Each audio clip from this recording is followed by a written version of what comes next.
on streaming, but it also was recorded. And if anyone wants to catch, if you hear a snippet and want to catch more or see the whole event, I think it's about a 2-hour and 15-minute recording.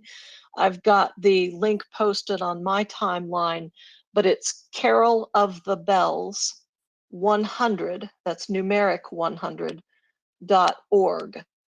O-R-G. And they've got the full event as it was presented at Carnegie Hall. Carol, if you would be so kind as to DM me your tweet. I sure will. I would be happy to throw that in the nest for our listeners. All right. So it's just on its for way. the record, it's not Carol Bell who composed that. It's called Carol of the Bells. Yep.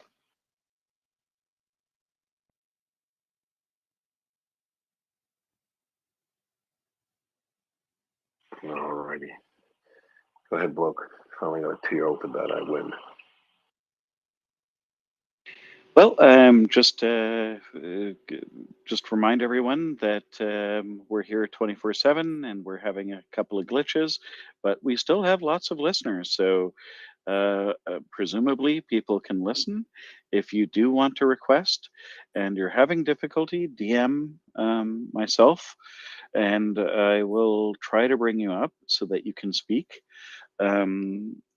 We're here 24/7 talking about the Russian invasion of Ukraine. And there have been a lot of developments today that maybe we can get into, and yesterday as well, including an impromptu visit by the Russians to Belarus.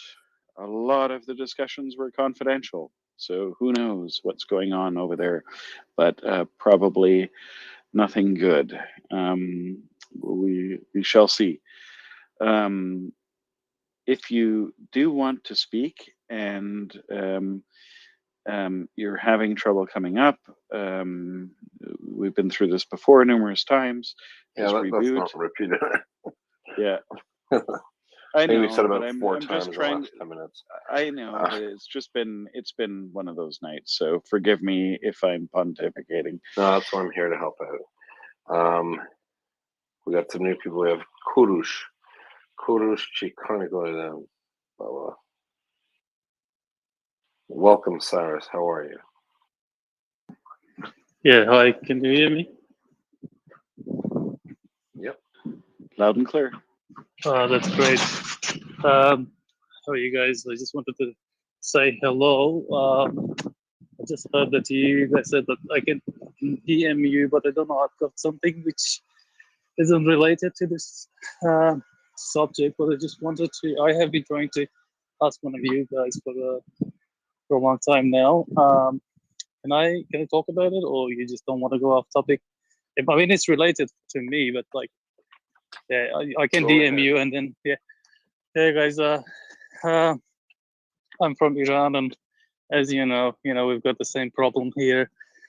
The same people talking different language have been ruling us and killing us right now in Iran. So what we've been trying to do, it's a bit different from us right now. We haven't got any arms or any guns or anything to go and do what you guys do to the invaders.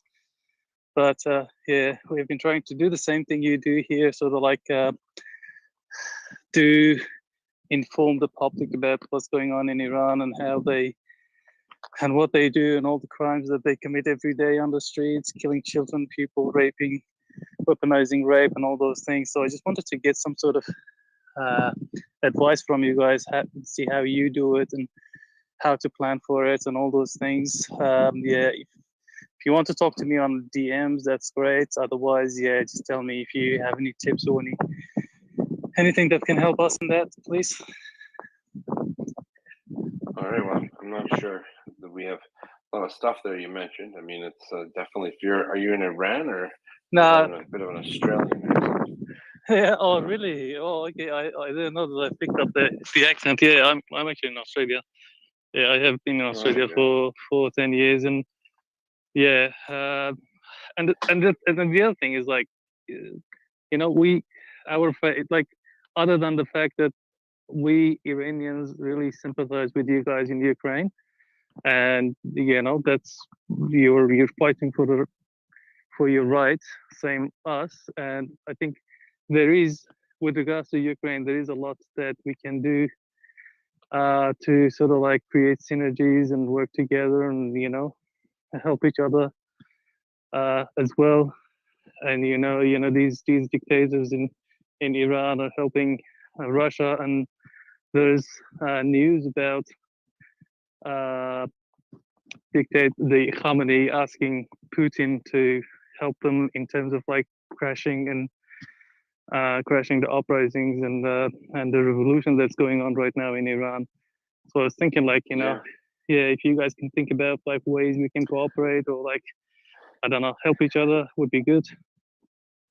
Yeah, I think it's there are definitely a nexus there between, you know, the two evil regimes. But I mean, other than that, I'm not sure what else, you know, if someone feels comfortable reaching out. You know, we promote the cause of justice and freedom on this page, and obviously people of Iran share the same quest. And unfortunately, their leaders are working with the bad guys, right? So all we can say is good luck and keep doing what you're doing. I think, and this is one of those cases that the Iranian women are leading the charge, and I think everyone's behind that. So good on them. And thanks for that, Cyrus. Yeah, thanks, guys. Yeah, I just thought, like, you know, just bring up the subject and have people thinking about that. And you know, you never know, some good ideas come up, and just let me know. 100%. Follow me if you like. Yeah, thanks, guys. I'll keep listening. And No Yeah, worries. appreciate the solidarity for the cause of freedom and democracy and human rights. And sure. in solidarity, we can achieve good things worldwide. This space is very much focused on Ukraine, right? But there are other spaces, and there are other allies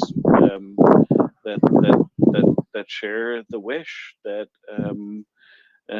Iranians can live free as well, and in solidarity, right? 100%. But right there, just have to mute it. Look, there's a connection between Iran and Ukraine, obviously, because the Iranian government is out to get and support Russia. So as for the other stuff, I'm not sure what we can do to help you in Australia, but we can definitely lend our moral support to the men, and especially the women of Iran, who are fighting for their freedoms. And but yeah, no, definitely nothing wrong with that. Thanks, buddy. All right, we're still going to try to get some people. Constant, you want to give an update? How are you doing with all the stuff you're doing with your friends in Ukraine? Any update for us? Well, we're doing great. We run multiple fundraisers so far. They've been. I'm shocked at the surprised how successful they were, and we just it's my personal take that we need to make a small plus to make sure that Give me 1 second, sir. I have to take a pause here. No problem. Do come back. A lot of, dare I say, a lot of that attention has been found here from his friends on our team, and also our listeners who do their best to try to support him. Am I right there, Constantine? Yeah, I'm back. I'm sorry, 2 of my daughters came to kiss me goodnight, so I had to stop. And no worries. How successful, as we've all been a team, why don't you tell people the effects of the social media, how just being in this space helps bring attention and get you that fundraising as well too, no? Well, first of all, I want to say that I was basically what I'm doing right now. I can thank to the Twitter Spaces, and including this one,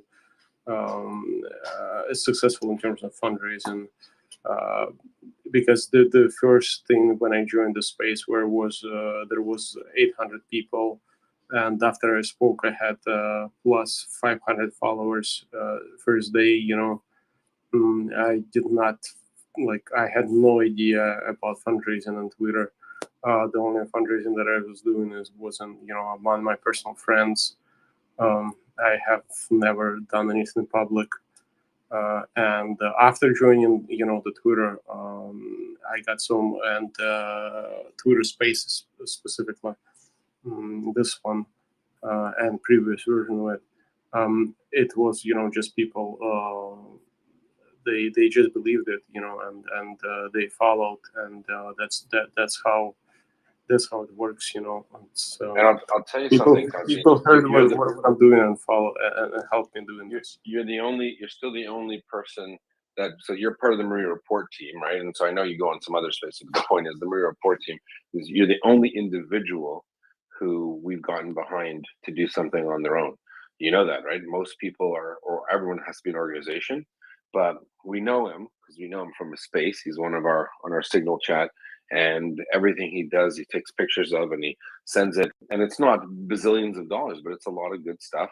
And he shows it, and the people on the other side receive it. So that's a big honor, I'd say, that we trusted him 100%. And it's rare because you don't find a lot of people like that. But he's also a Ukrainian combat veteran who served in 2014, and all of his friends, or a lot of his friends, are there. So that's one of the reasons we totally trust him. So I just wanted to point that out, just for our new members, Constantine, just so they know. Good stuff, man.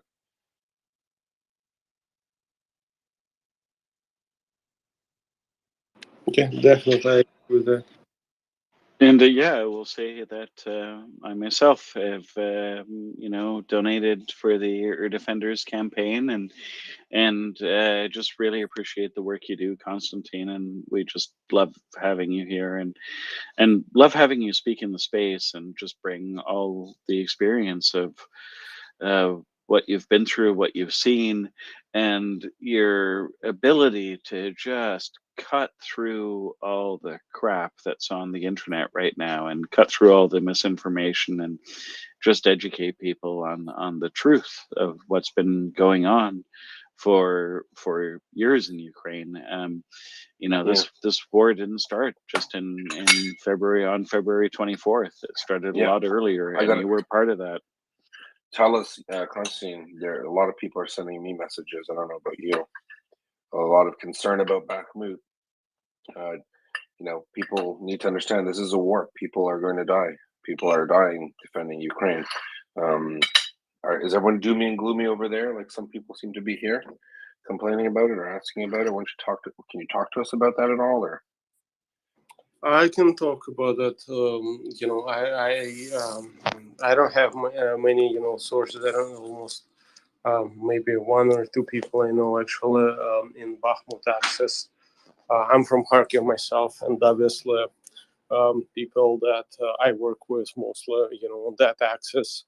But it's still, I can tell you that. Let me rephrase. Let me start over. When at some point when United States has announced that it's going to give I remember that package that was announced by United States that they're going to deliver 100 high mobility vehicles, Humvees, and 90 howitzers, M777s. It was not clear that it was M777s.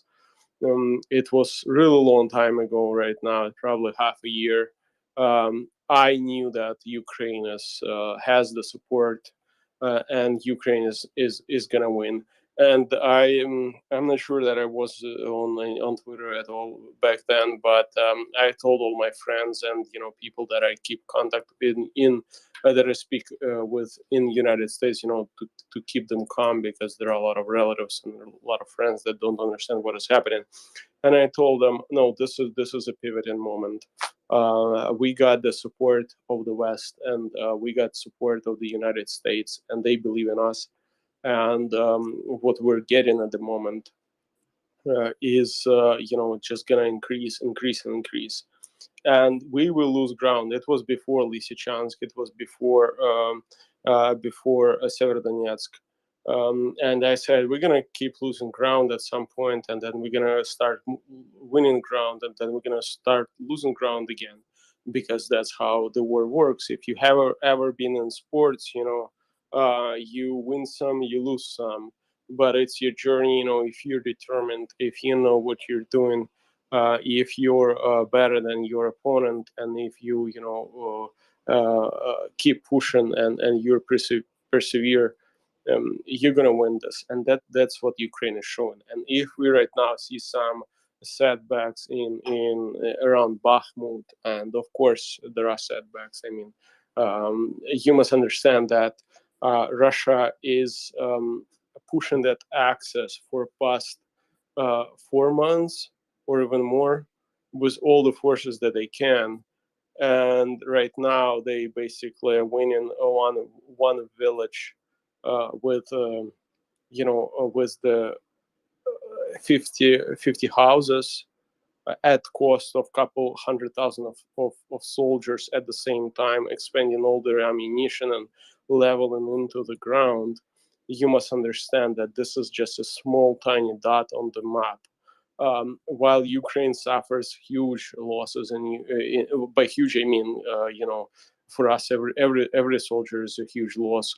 So when I say huge, I mean that's a large losses. We must understand this is wild scale war. You cannot just come out of the wild on such a huge war without two people wounded and one dead, one killed in action after such an artillery barrage that is happening. But Ukraine takes this damage, and it deals much more damage than it takes. For Russians, these offensives are not sustainable, and they may take a couple of villages, but it's not going to end well for them in the end. I mean, they can even take Bakhmut, but it's just one small town. And let me jump in there, Konstantin. It's not just that; it's everything you just said, but also to remember, the Russians in Bakhmut have probably lost between 5,000 and 7,000 soldiers in the last 3 weeks, 4 weeks max. They want to attack Bakhmut because in their minds, they've convinced themselves it's really important. Konstantin just told you, it's a destroyed town of not even 50 houses anymore. But for some reason, the Russians felt when they maybe had Izium and Liman that it was an important strategic point. It's no longer important. The Ukrainians see the Russians going crazy there, and they're thinking every Russian soldier that dies here, every Russian tank or helicopter that goes down here is one other Russian piece of equipment that won't kill children somewhere else in Ukraine. So we, the army, will stop them here. And if they have to lose hundreds of men and women to fight there, the Ukrainians will gladly sacrifice those lives to stop the Russians from having that equipment elsewhere. Now, could the Russians throw another 10,000 conscripts there and lose another 5,000, and then Ukrainians withdraw 5 kilometers to another town? That's still a victory for Ukraine. That's attriting the enemy. That's the whole point of a mobile defense. The Russians want to push forward. They've got no flanks. Going further west for them is the dumbest thing in the world to do, but they want to do it. So yes, you will see people dying back, and Ukrainians will take those casualties. But again, it's a war, just like you were saying. Sorry, I wanted to jump in there, Konstantin. Go ahead. Yeah, and you're totally right. Yeah, of course, Russian forces are concentrated there. They are concentrated there. There are, other another access also where similar stuff is happening near Donetsk, but it's less talked about. But still, you must understand that Russian resources are not infinite, and they overcommitted like this around in Kiev. Then in Kiev, Chernihiv, and Sumy. Then they had to scale down. They focus on Izium and Kharkiv and Donetsk once again, and then they were kicked out of Kharkiv, and they had to scale down once again. Their plan is getting smaller and smaller, and you must understand it's not getting smaller because they don't think they can make it. It's getting smaller because they don't have troops to do this. They simply, you don't have anyone to send over there. So they scale down. They make their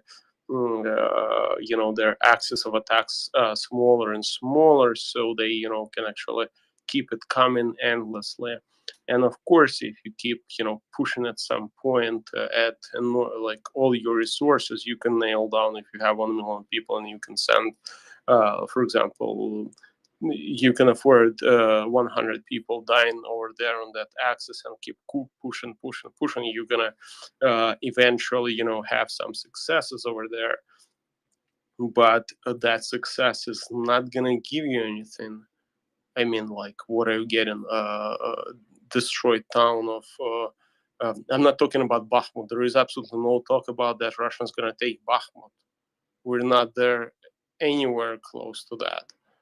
We're talking about small villages of 40 houses around 40. I'm not talking about apartment buildings. I'm talking about 50, 40 one household housing buildings that villages that they're taken at the price of enormous losses.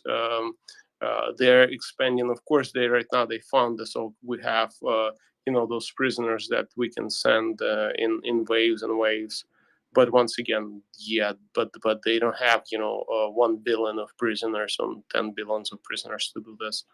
And prisoners are also people actually that actually can fight back at some point, and they also have relatives that can. It's like they just found this. Okay, let's a patch on the bleeding body that is dying, and that's Russian military that they applied with those prisoners that Russians appear to care not about. So it's not, nothing is really changing there. It's just the cost toll for Ukraine is getting a bit higher, but even single soldier, dead or wounded for Ukraine is a tragedy. We're not Russians. We're not like, okay, just die over there and we don't care. It's not like we do stuff in Ukraine. So for us, it's a tragedy, and the strategy we just, but it's a war, and it's a sacrifice that we're taking. And trust me, whoever been in the military, absolutely any strategist, colonel from officer from a lieutenant to a colonel will tell you that this is a good game for Ukraine. It's like, of course, they can lose some ground at the moment, and they can win some ground at the moment because it's war. And we've seen that happening, right, in absolutely everywhere. It happened once again. Remember Kyiv offensive? They pushed to Zhytomyr highway. They pushed almost to Kharkiv highway on near Boryspil on the eastern side of Kyiv. They surrounded, almost 100% surrounded Chernihiv. They encircled Sumy and Konotop. They pushed in Kharkiv. They moved into Kharkiv. Russian forces were inside Kharkiv at some point. They sent some reconnaissance special forces troops inside. But in the end, where they are right now, I mean, they all run away, and they were running away really fast and left all their equipment. I don't expect much that it's going to happen like that in Bakhmut, where they're going to be running away. I just expect that it's going to be a strategic bleed out of their forces, and at some point they will have to. Someone will who is commander on the axis will come back to the higher commander and say, well, it's over. We don't have the momentum, we don't have the troops, we don't have the equipment, and now the artillery gonna say we don't have the shells and we don't have the barrels to do this anymore, and that's it. It's pretty much for them. It's gonna stop. But of course, I mean, it's. But what's happening right now in Bakhmut? I'm gonna be quick right now. What's happening right now is Bakhmut is like only a fraction of what was happening in Kyiv, in Kharkiv, in Chernihiv, in other, in Izium. And by what I'm saying, a fraction, I mean on the scale. And we endured, we persevered, and we went through this. And it's going to happen once again. We just need the support, and the support is coming. And it's coming much better than it was coming when we were fighting for Kharkiv. So I have no problems with that. I see that Ukraine will win, but the price is high. Of course, the price is high. And not only that, though, if you sorry, I dropped off. I couldn't hear anymore, so I just exited. If you look at a map, to our listeners, look at a map. Look where the Russians are east of Bakhmut. Let's say the Ukrainians did one of these wonderful mobile defenses, and they moved back 5 kilometers. Let's just say. What does that do to the Russian front? The Russians, if they think that they can go into Ukraine in these sharp wedges, all that does is open up their defense. It opens up their north and southern flanks. If they want to actually keep pushing west, they want to create a bulge where they're weaker, where they can be attacked on every side except the one side in their east. And that even that side is weak because you're going to have Ukrainians are going to push east well past the 66, Route 66. They're going to be totally in their rear. So they're literally begging, they're dying to attack a position that will let them be cut off down the road. You understand how insane this is? So the Russians want to attack Bakhmut while Ukrainians are pushing to the north of them and to the south of them. And then a nice big Ukrainian wall sits to block them going west. I would have tricked them until if they want to keep throwing men and material there, keep blowing it up. And if you have to move back a kilometer here and there because the terrain, that's what it calls for, then do it. And then you have more and more Russians destroyed, killed, equipment destroyed in a smaller and smaller area that is less defensible for the Russians. It's absolute madness. Anyone with a thinking brain would know if you're a Russian commander in Bakhmut, you want to go back to Lysychansk. You want to even out the line. You do not want to be there because you will no good will come of it. You are literally, they're fighting to be in a bulge. They're fighting to get to a place where there's literally no resupply. They're fighting to get to a place where they're going to die, and they're dying to get there. So I don't understand it. That's why, there's a lot of talking heads out there that talk about the strategic importance of Bakhmut. It was so important a long time ago. It was important 4 months ago. It was an important position when Liman and Izium were in Russian control, but they're not anymore. Anyone can look at a map and go, hey, wait a minute. If I'm here and Ukrainians have destroyed my army 100 kilometers to the north of me, and they're pushing east, guess what? Newsflash. They're going to push south. They're going to cut me off. I'm screwed. I need to be somewhere safer.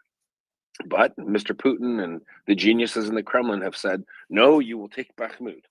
Bakhmut is the new Jerusalem for them or something. I have no idea. Maybe he has a Ouija board that told them Bakhmut's the place to go. Your guess is as good as mine.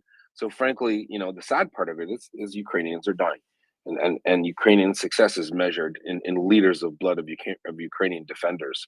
Now that concept doesn't mean anything to the Russians, but it sure as heck means something to our Ukrainian friends. Bloke?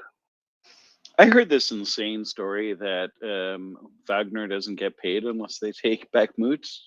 I don't know if this is like just complete misinformation, but it makes no sense to me. It never did, 3 or 4 months ago, and they still keep on doing it. So I started looking at alternative theories, and one of them is that Wagner is heavily involved. And apparently this is one of their objectives. And they're not necessarily integrated with the Russian command. Maybe that has something to do with it. Just speculation. But militarily, it makes no sense. They want Bakhmut. Yeah, it's an order. It's a directive. Whether it's they all know that they want Bakhmut. It's just this this sacred cow. Does it have to make sense? I think we know that not much Russia does has to make sense, right, Konstantin?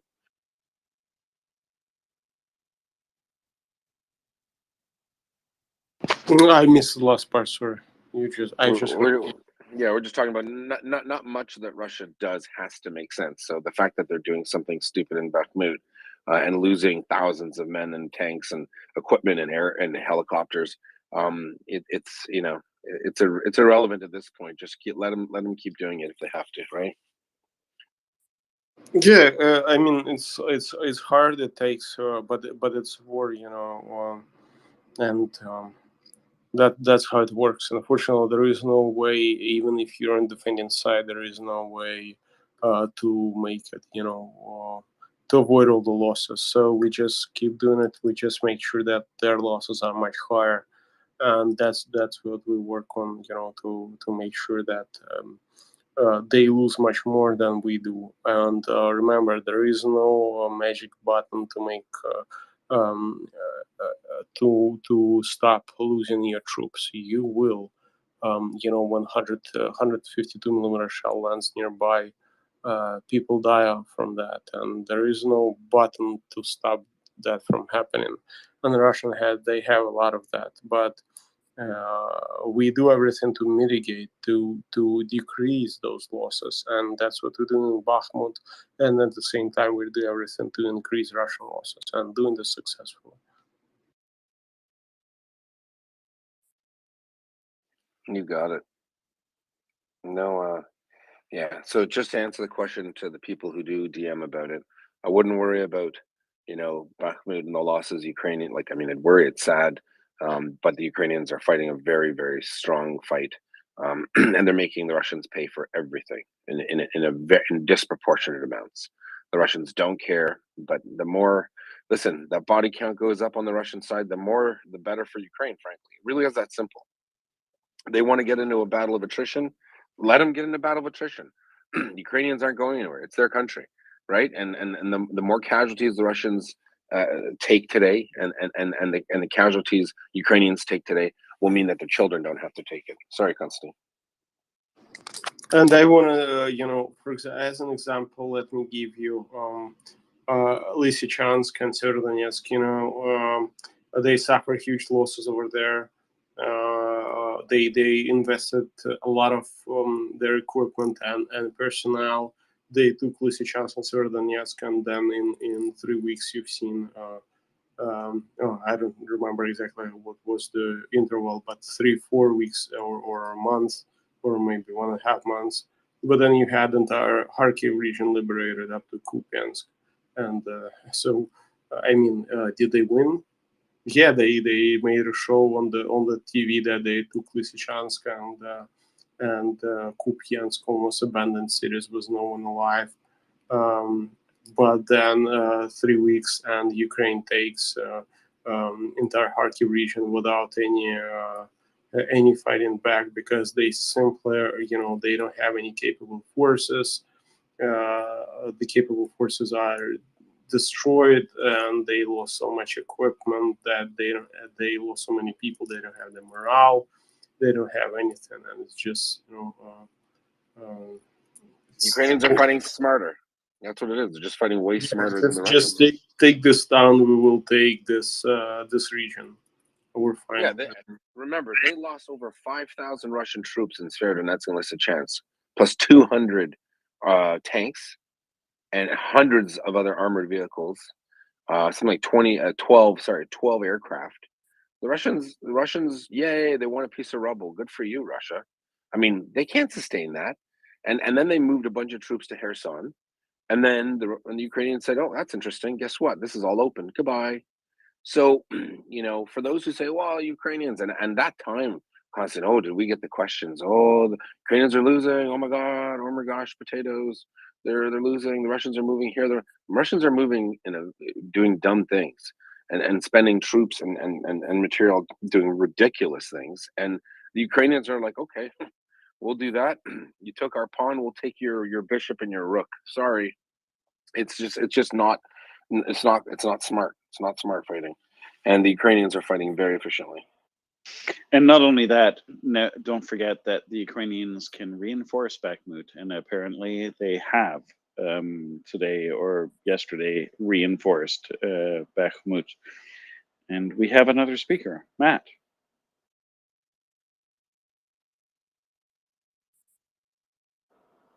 Go ahead, Matt. I'm surprised that Russia soldiers haven't surrendered. They gotta be low on ammunition, and they're getting their supplies ain't getting to them to supply them, and it's cold in hell. I'm just like I said, I'm surprised that Russia hasn't surrendered, because there's no way they're gonna win this war. They're getting low on ammunition. It's cold. Their food probably supplies not sufficient. Their clothing's not sufficient to keep them warm. And this is this is ridiculous. Those Russians are either stupid or they're, I don't know. I just wonder what's going on with Russia's mind. If I was them, I would surrender because I rather surrender than die. You know, it's just it's really funny.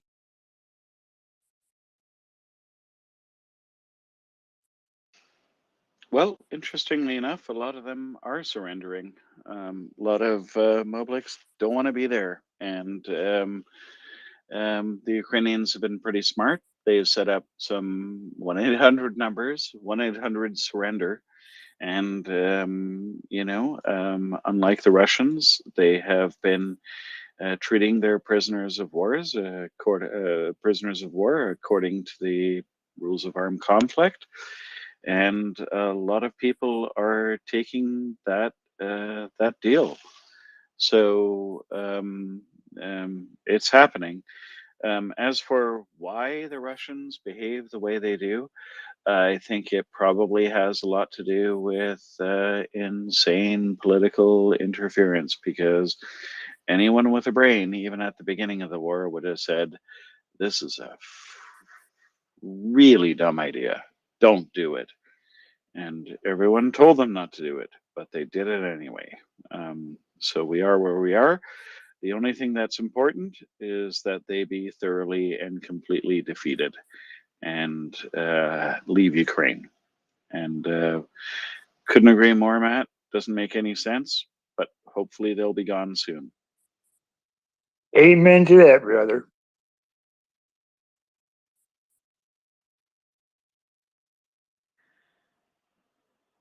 Piotr, go ahead. Hey, bloke. Yeah, thanks. You touched upon something which made me curious to ask. So I read a bit about the this hotline and the calls that were coming through. The number I last read was about 3,500. I was wondering if you could outline a little bit more about that, and if the number's since grown a lot more, or I haven't really read much about in terms of details. So if you've got any other insights, I'd be quite curious to know. Thanks. Those numbers are not public. We don't know how many, if the phone's ringing off the hook. So we do know that it has been used, and it has been used by like full units, right? Like there have been some full units that have surrendered, and so it is an operation. As to statistics, no idea. Sorry, I couldn't give you more information. Maybe Yehuda or Constantine know better than I do.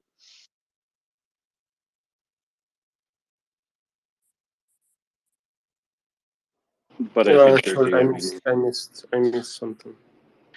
Constantine, the question was, the surrender hotlines. The question was, how frequently are they being used? Are they effective?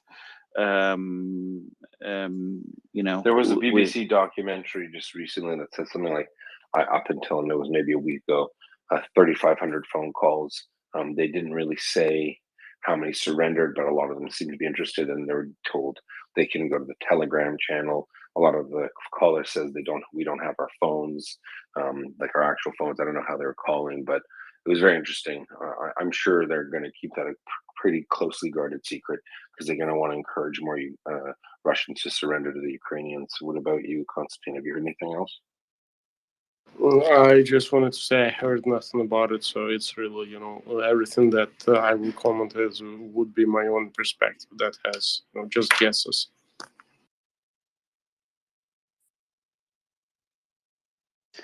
So that's all the information we have for you.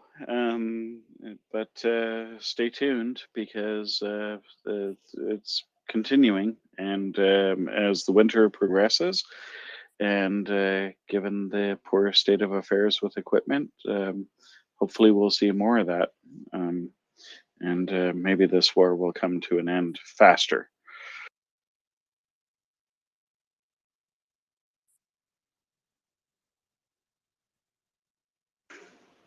Go ahead, Piotr. Yeah, thank you. Just whilst I'm here, then, I mean, I don't know how long I'll be here before my app completely breaks down again and the audio disappears. But have you guys been managing to work okay with the shit show after last night? Has the space been operating all right? It's good to see you guys are still going. It's been nutty. It's been nutty, but we're managing. Would you say that we're coping, Yehuda?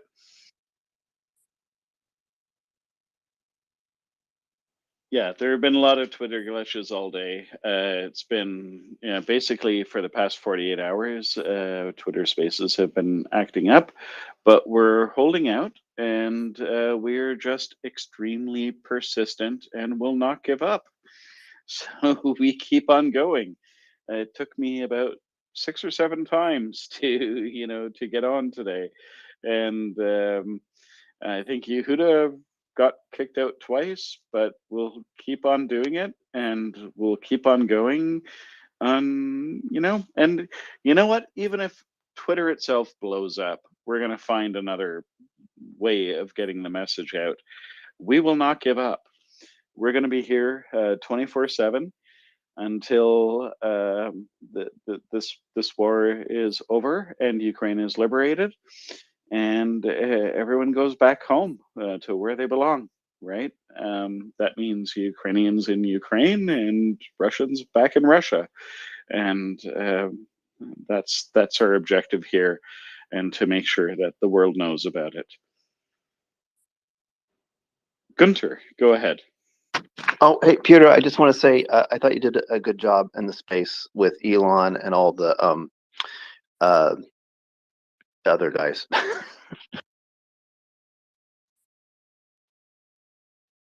Thanks, mate. That was quite an interesting experience. They're nuts. I have to be honest with you. Some of the people that frequent those crypto spaces are just crazy. Oh, wait a minute. Was this that place that I heard about the other day where they said that NAFO was a CIA op? Because I've been hoping to pick up a check and I haven't been paid yet. Yeah, I think I think it was Kim.com who basically said that, if you do NATO or are in any way supportive of Ukraine, you're some kind of, CIA affiliated entity. They push the narrative that the 2013, events were CIA initiated, and it's all part of some broader American conspiracy to stimulate and sustain a war deliberately. To basically force Europe into being dependent on their energy, not on Russia's, and a lot of these far-fetched theories. So I've been going there a bit, not too much, because it turns your brain into a blancmange, but at least their rationale and logic. But I was in there yesterday when Elon dropped in, so it's quite appreciate the word. Thanks, Gunther. Well, my sympathies, and let us know how it goes. And thank you for being there. So not everyone has to be, and it was a bit sad that none of this stuff was challenged. Like from what I heard, like I wasn't there, so I can't say. Peter, you could tell us what it was like. But I heard a lot of the stuff was just not challenged. It was just piped up nonsense. Would that be an accurate assessment? Well, the conversation wasn't really as much. It wasn't Ukraine, obviously. It was about the Twitter files and Hunter Biden, and therefore there was this brief sort of association to him and Joe and Ukraine and that sort of thing. The main thing I mean, you can go back and listen to the replay. I think that's 5 hours long, but you can go back and listen to them. A few things. The one thing I tried to raise was about the role of Twitter in supporting the Iranian and Chinese populations that have since undergone their own degree of resistance against their autocratic regimes. And Musk hesitated. He didn't really have much of an answer for my question, and quickly a lot of the panel moved on to sort of more tech shit. And I have mixed feelings about Musk, but generally I think he was surrounded by very, very arduently, I wouldn't say if they're fully Kremlin, antics, but like definitely sort of on the side of sort of Russia has a legitimate claim, what they're doing is okay, this sort of narrative. And then it was there's a lot of that sort of perspective in the crypto spheres, unfortunately. They tend to be people who believe in anti-vax, they tend to believe in conspiracies around globalism and all sorts of stuff, and conflate a lot of things. And unfortunately, the war in Ukraine is just one of those things where they think it's the West being the is ultimately the bad guy when Russia is the one who invaded. So it's difficult to get through to them, but I do try and bring some of them round, or at least get them to come to my spaces and listen, so that they can understand it's more complex than what they're thinking it is. Understood. Thanks. Sounds like a bit of a salad, but let's go on. We've got some hands up, so I hope I get the order right. Bear with me. Spaces have been glitchy lately. I believe it's Gunther, Primus, and Martin. I think there was actually some sort of, there was some talk about free speech and all that, but when the Iran and that stuff was brought up, there was actually some sort of shouting down of the question. So, yeah, it was not a, yeah, it was kind of a crap show. I would actually just add to that when I forgot to mention, and thanks Harrison for reminding me, when I did raise anything of a thing, I was actively removed from the space and couldn't get back in for about an hour. So if there was any attempt to push back against bullshit like what's happening with this war, I wasn't able to even be in there because Kim.com was dominating the entire thing. So it was very unfair and biased. Okay, let's go to, unless you have a follow-up, Gunther, let's go to Primus and then Martin.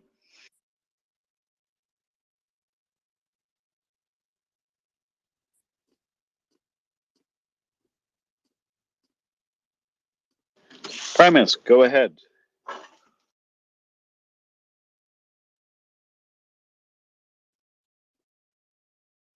Can you hear us?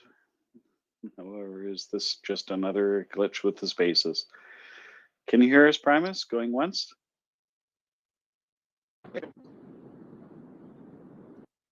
Yes, your mic is working. Go. All right, can you hear me now? We can. Hello? Okay, great.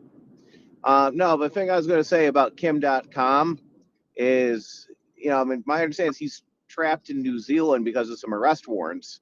So he can't really leave and go back to Germany or Finland or wherever he's from. But he's also the guy who bought a signed copy of Mein Kampf for investment purposes. So I think it really tells you everything you need to know about him.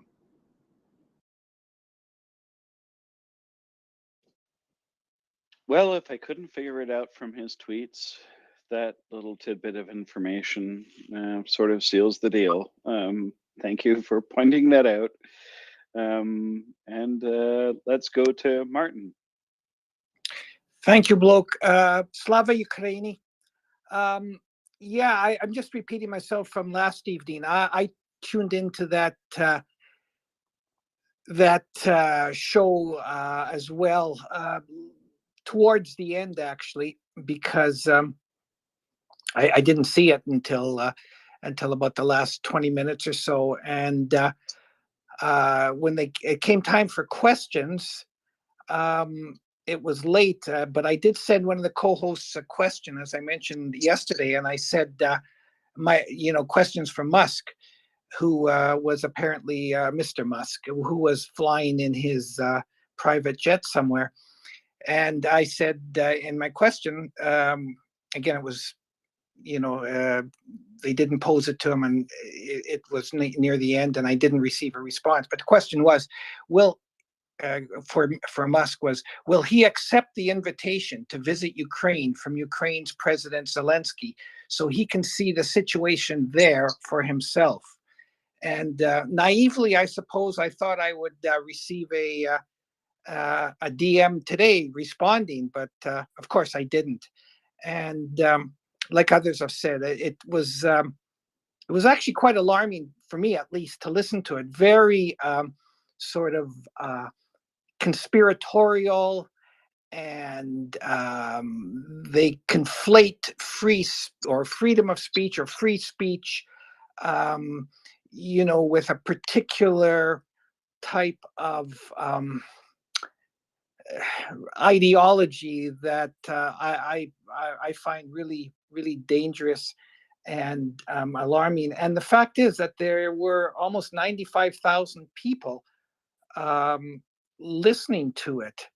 And I know someone else last night, Bloke and everyone else who was on and was also commenting, John from England, said he listened, and he noticed that there were people that, what's his name? I think Sean or Julian Lennon, one of them was listening, as well as, oh, damn, I suddenly got a memory glitch. A well-known actor. And John said, well, he was going to send him a message and ask him to come and listen to a MriyaReport, so he can get the real goods on updated, accurate information on what's happening with Russia's war of aggression against Ukraine. So I just wanted to bring that once more to your attention, that it was. It was, as I said, very sort of conspiratorial and hostile in the way people were presenting. And again, I also heard, talking about the NAFO fellows as being CIA plants, and just really stupid and weird stuff. Thank you, and Slava Ukraini. Well, it happens. Not too worried about it. I'm appreciative of the fact that we have this space, and we try to speak the truth here. So I believe the hands are up again. It's Konstantin and then Gunter. Yeah, so I want to do it, Elon Musk style, and just have a quick comment on it. And once again, I cannot do it the Musk style, but my personal take on all this, what is happening. Musk himself is a part of some kind of, not some kind of pretty explicit anti-Semite movement that he tries to hide his part of. And at the same time, this movement is being utilized by China, Iran, and Russian coalitions to get the targets that they want. They don't understand this. It seems like they are playing the big game, but at the same time they're just being some kind of pawns in things that they don't really understand. Yeah, and it's basically built on their Nazi-like beliefs that are quite anti-Semite. That's my take on it. That's my opinion, not a fact, and it's just something that I wanted to say. And don't try to say that it's my absolute belief. It's just my opinion that I honestly believe, but I don't have proof of that for obvious reason. If someone like me would have proofs for that, those proofs probably be already out all over the world. Thank you, Konstantin. By the way, Konstantin, second post in the nest is, or maybe first post in the nest is some of the work you've been doing. Oh, in thank Ukraine. you. Yeah, Excuse me. Noticed. Yeah, I just Yeah. noticed that it's the warm weather gear we're delivering. We're delivering for the Ukraine. Yeah, it works, and the soldiers are absolutely grateful, and it's absolutely great that you can highlight this and show how small things change life of the soldiers. And trust me, having good gloves is quite critical and important. And if you think that the Ukrainian government should be able to supply that, it's not that easy as people think. If you go to even the United States military, not absolutely every kit of gear, every piece of gear is the one that is needed. some people say that, oh, those boots are crap, or some people say those gloves don't work. So, and that's where we can step in, and with there we can change the lives of those soldiers. And I have to drop now. Thank you for highlighting this, and thank you for having me here. No, well, thank you for your contribution to the space. And the other, the second post in the nest was also the Carol of Bells, sung by the Ukrainian chorus today after 100 years. You can watch the whole concert there. There's a link to the streaming.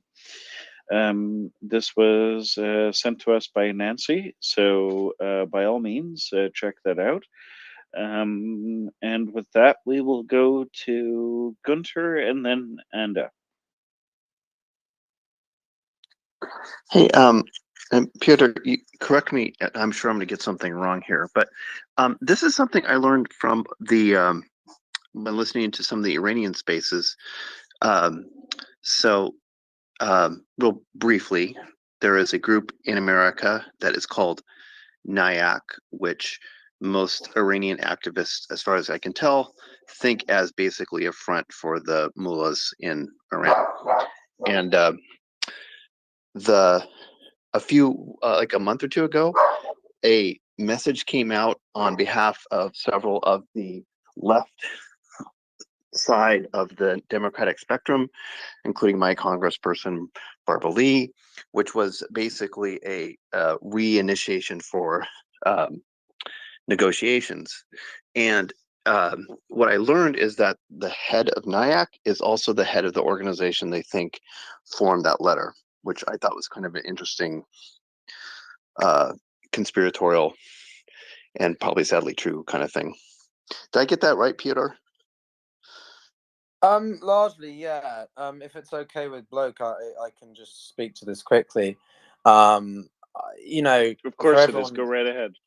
Thank you. I don't want to, change the topic from Ukraine if it's, people want to focus on that. But given Iran's disproportionate influence in the conflict now, so just for people who are listening, in case they're not familiar, NIAC stands for the National Iranian American Corporation or Coalition or something, Council, I think. Along those lines. And basically, it's meant to be a sort of lobbying group to push for the interests of Iranian, well, not necessarily just the regime, but have some kind of diasporic representation in the US, right? And a lot of people have concerns or theories about some of the people who work in it or represent it and their associations with the Islamic Republic and Khamenei. Basically, to be honest with you, I think that it is relatively true. Now, DC is a very small city in the sense that people have multiple positions in multiple organizations. You could be a non-resident at X place and be a full-time professor at another place. So there's a lot of overlap. But that doesn't necessarily mean that every organization they work for has some affiliation with the regime. So there are some people who maybe work in the Atlantic Council, which is obviously affiliated with NATO historically. But just because someone is there as a non-resident fellow doesn't mean they're, but the NIAC thing is quite notable because there's a lot of people there who have quite questionable backgrounds or histories of meeting certain people and just being a bit chummy. People from named like Barbara Slavin or Nagar, she's a journalist. And so people who tend to push for the JCPOA negotiations remaining open are seen to be some as sort of sympathizers because at this point, there's really not any point in entertaining the negotiations. The JCPOA is frankly dead and should be buried, and we need to impose, maximalist kind of pressure on the Republic because of what they're doing against the people, and also because it would intensify the restrictions on any of their drone material and anything that would be used in the war against Ukraine. So. Anyone who sort of is pushing for continued opening of that diplomatic door is making some people wonder why are they pushing for that? Now, I can't, I'm not going to go off on a whim and say, yes, it's directly because they work for the regime.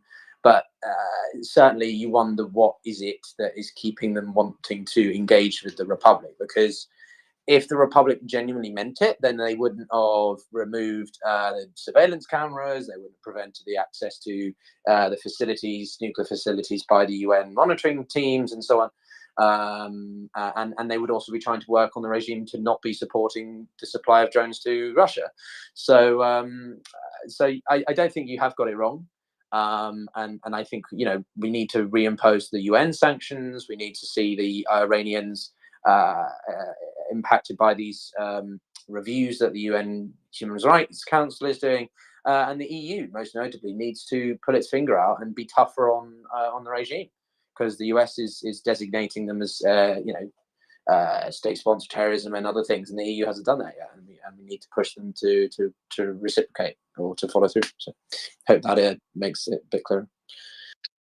Could you remind me the name of the group that is in the Democratic circles that is sort of pushing the negotiation side of things? Do you know offhand?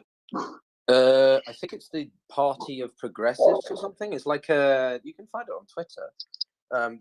They signed a Progress Caucus, the Progressive Caucus. They're the voice of progressives in Congress, fighting for working families.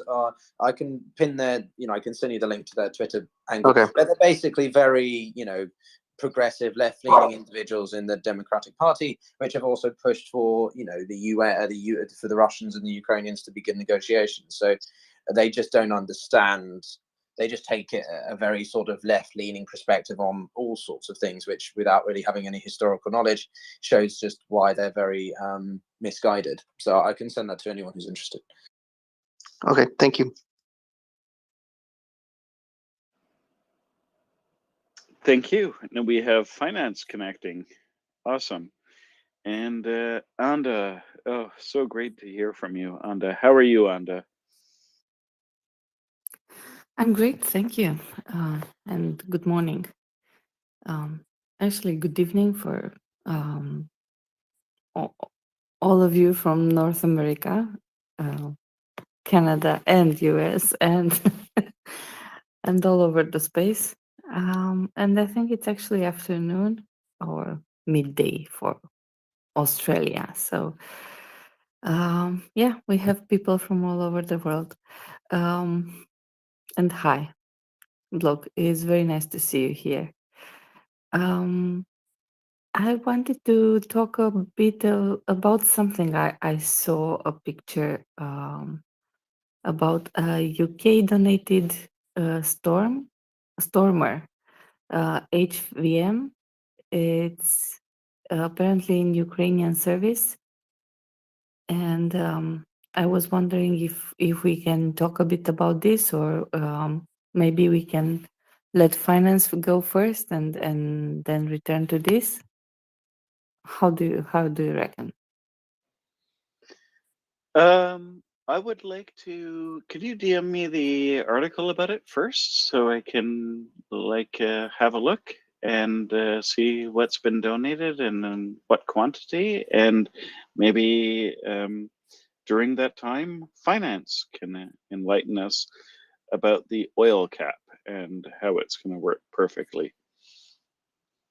Oh, God damn it. I was going to respond to the last thing said, which is, when you brought up who was pushing appeasement, humorously coming to mind first wasn't the progressive caucus of far left Democrats, who obviously, with their consistent far left positions, hew towards a pro-Russian position, given the former Soviet states' ties into the far left movements globally, which continued on with the FSB.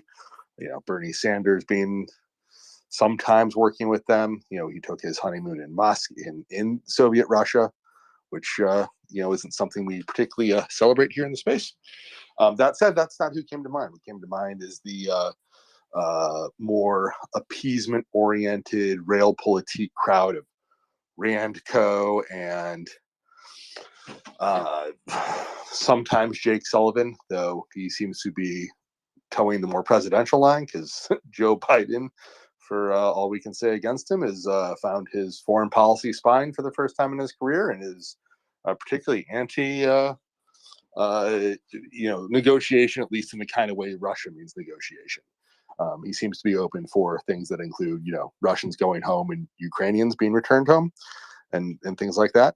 But yeah, no, he's been pretty, especially when we get him off the cuff. His comments skew towards incredibly militant, which is funny for anyone who is aware of his political career. Sort of an about face. So that's what I was thinking of. As to the oil price cap, God damn it, this isn't. I was saying this. I was saying expressing deep, incredible skepticism before it was written, to the point where I thought that it was a waste of time for all the G7 ministers who bothered to sit down together and actually debate the thing. The best thing that came out of it was the threat of something happening before anyone knew any details. Seems to have really slowed down a lot of oil transport out of Russia to places like China for fear of secondary sanctions. That said, it also, while this debate was going on, 100 extra ghost tankers. These are oil tankers that run with their beacons off. Sorry, I don't know if they're extra. The fleet of ghost tankers that transports Russian crude is increased to at least 100. Let me rephrase my article properly here. So their way of getting illicit crude out has increased. The Latvian blend is still a thing. That's the 49.99% Russian crude, 51% anything else from that massive, we've never had crude in our lives country of Latvia, known as Latvian blend. It's been a thing basically forever. Well, as long as there's been crude markets. So, the Russian crude that's getting out, it's going to get out. And that was before this week written oil price cap came out. And, it's got more holes than Swiss cheese. And to make matters funnier, the price cap is higher than the market was already pricing Urals crude. So, like, if you just bought Urals crude at the Urals is the Russian pricing of crude, for those who don't know. If you just brought crude from Russia at the Urals price, you basically were not breaking the cap. So this thing is a joke. It makes the grain deal look serious. And there isn't like a third-party corrupt dictator to try to make it work. And there's no UN involvement. I can say that I am a hater. That would be understating my level of incredible skepticism over this massive dumpster fire waste of time. Yeah, but tell us what you really think. Wow, that was quite the indictment. If I printed it out, I could use it as toilet paper and get more value than if I read it. Yikes. So, do you think it might change over time? Maybe these are only early days, or?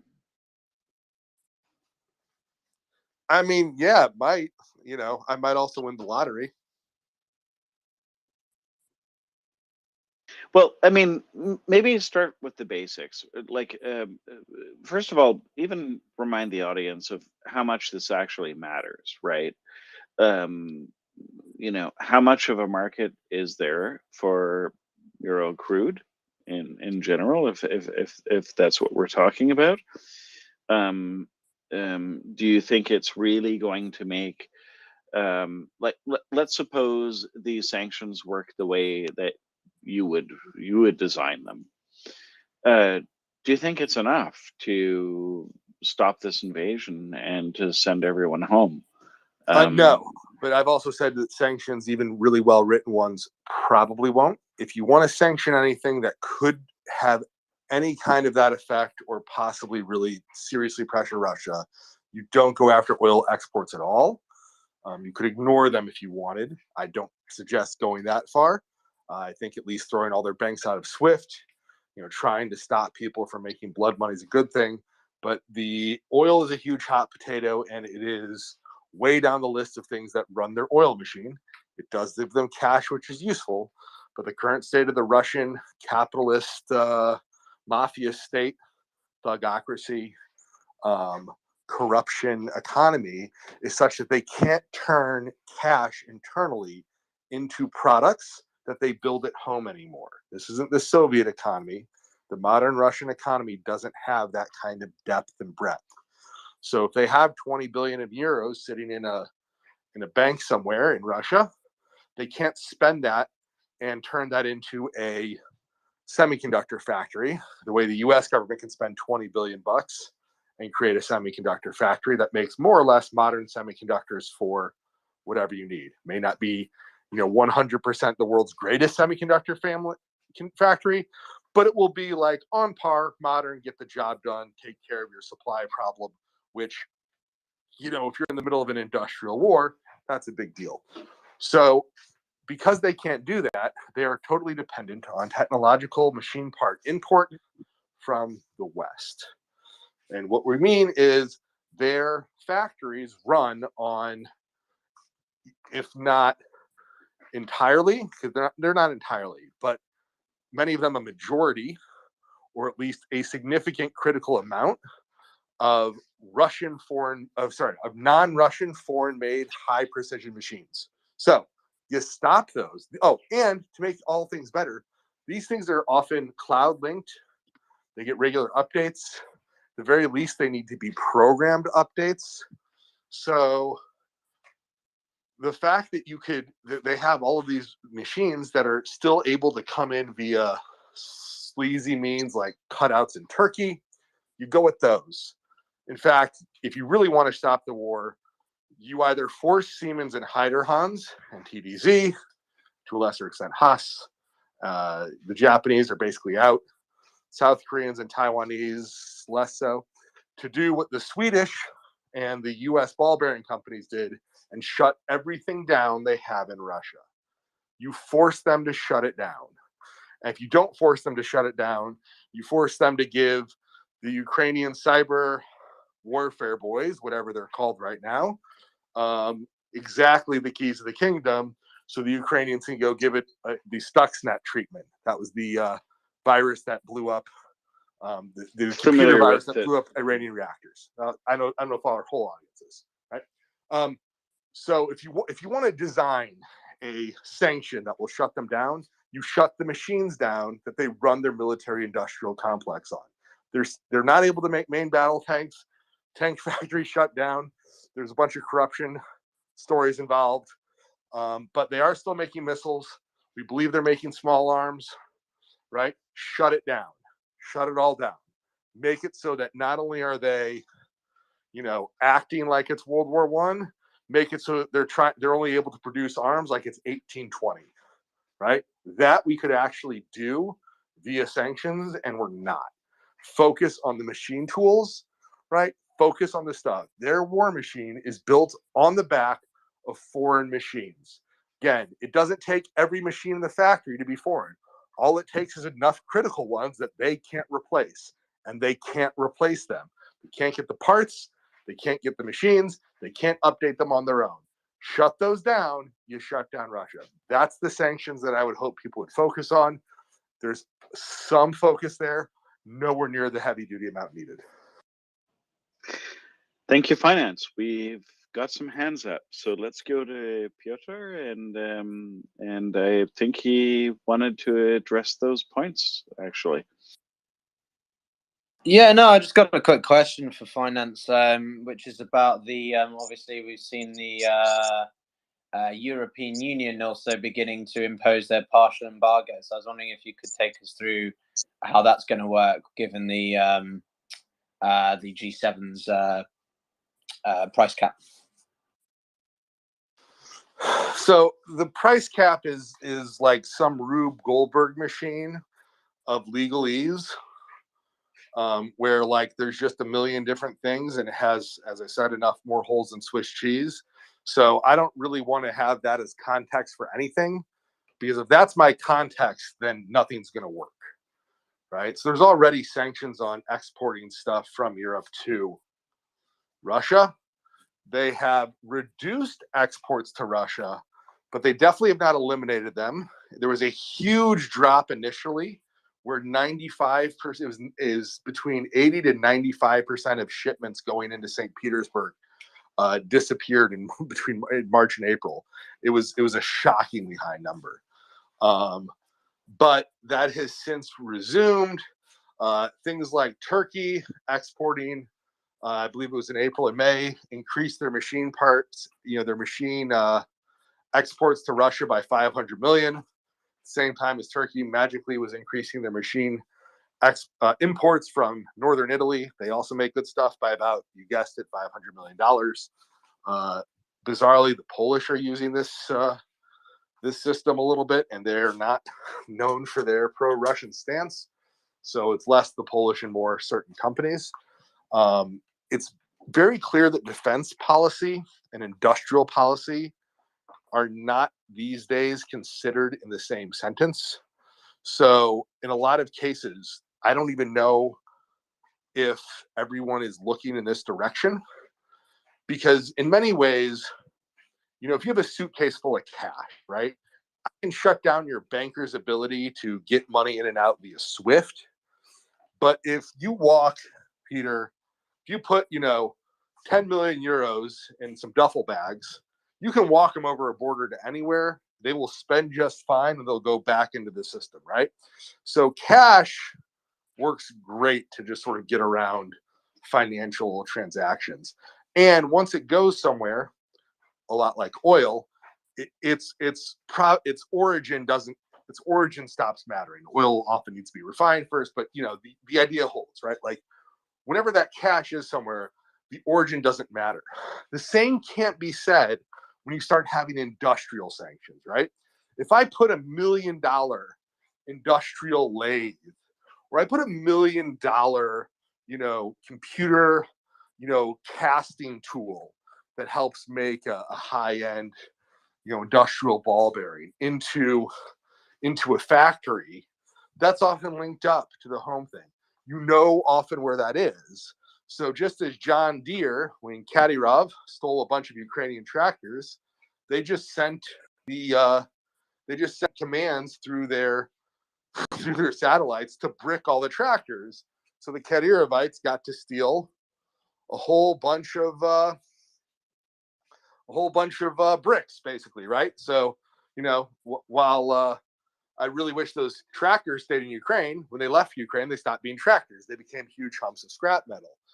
That's what you can do with modern networked machine tools as well.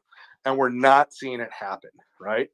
Siemens and Heiderhans, Haas is a little bit, but Siemens, Heiderhans, TTZ, those are the big names. They are not bricking the stuff in Russia that Russia is running their machines on. So you got to sort of think in those terms. If that answers your question, or if I didn't answer your question, can you restate it another way? Because, you know, I'll try to answer a different passion. No, appreciate it.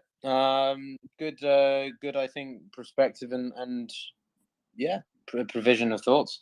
And just because, you know, this week's quite important for two major potential shifts in economic and energy policy across the region. And given we are entering now the beginning of winter months, I was curious to see how you thought those two may play out. But thank you.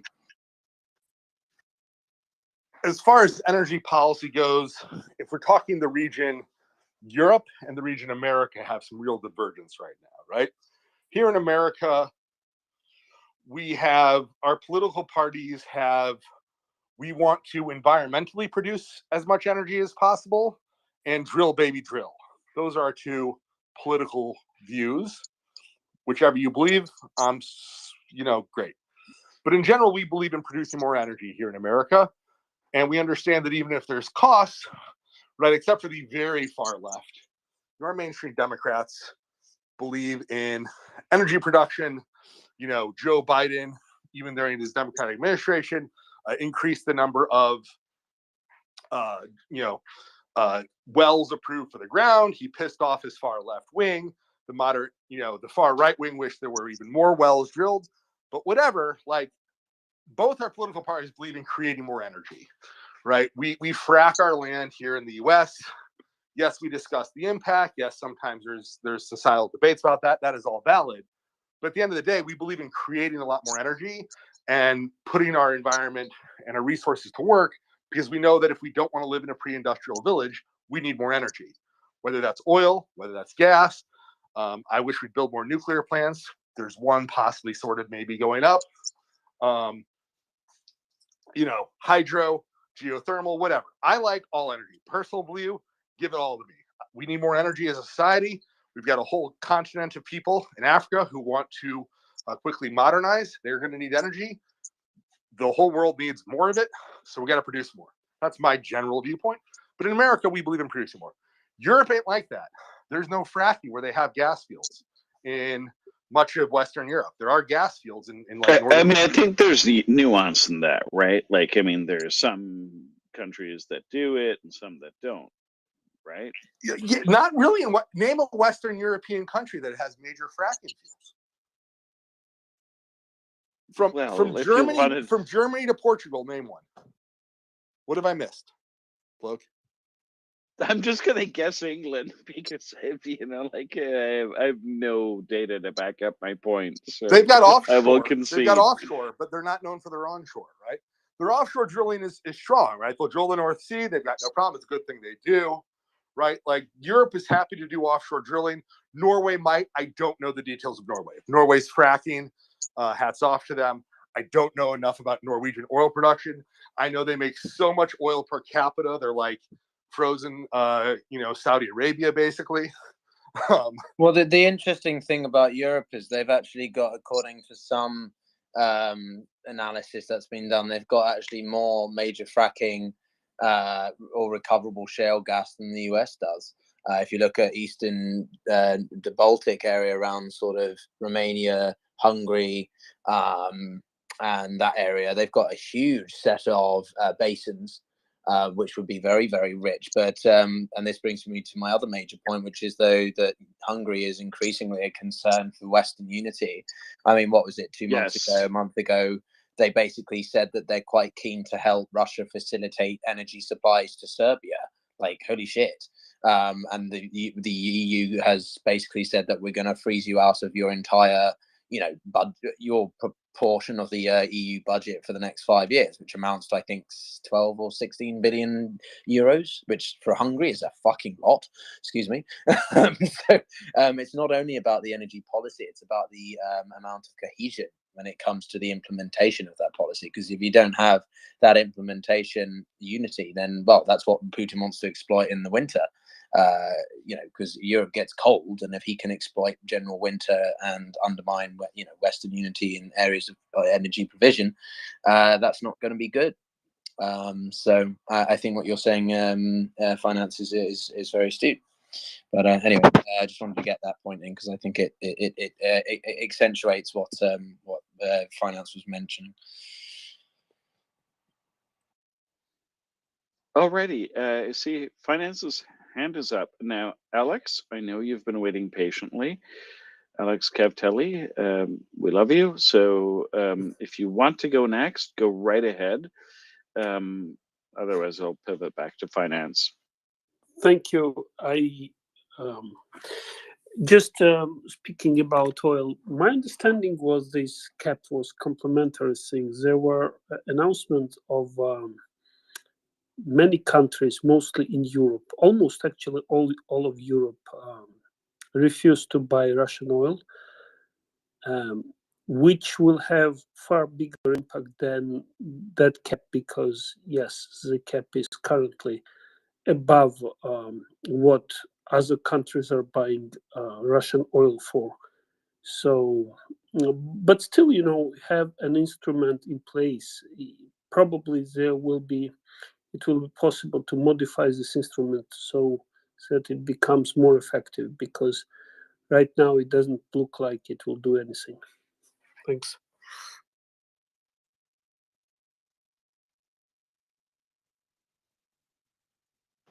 Go ahead, finance. On another issue where I'm sometimes a wet blanket, though possibly not as much as this oil price cap negotiation, where my comment at the beginning was it was a waste of time of the ministers to discuss the thing and seeing what they put forward. Well, you all heard my view on a legal paper. I would like to get back to Peter's comment. I actually agree, almost entirely. Yes, look, Viktor Orban is a dictator at this point. He's not maybe as harsh as some of the other dictators we talked about in this space. The man is now a dictator. There is no real free elections in Hungary. There is no risk of him losing power, right? He's 100% a dictator. And, the EU is not set up to deal with that. Right? There's no real,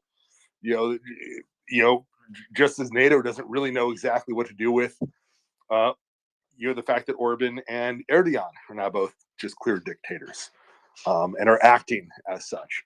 And no, I agree. Like, having dictators getting along.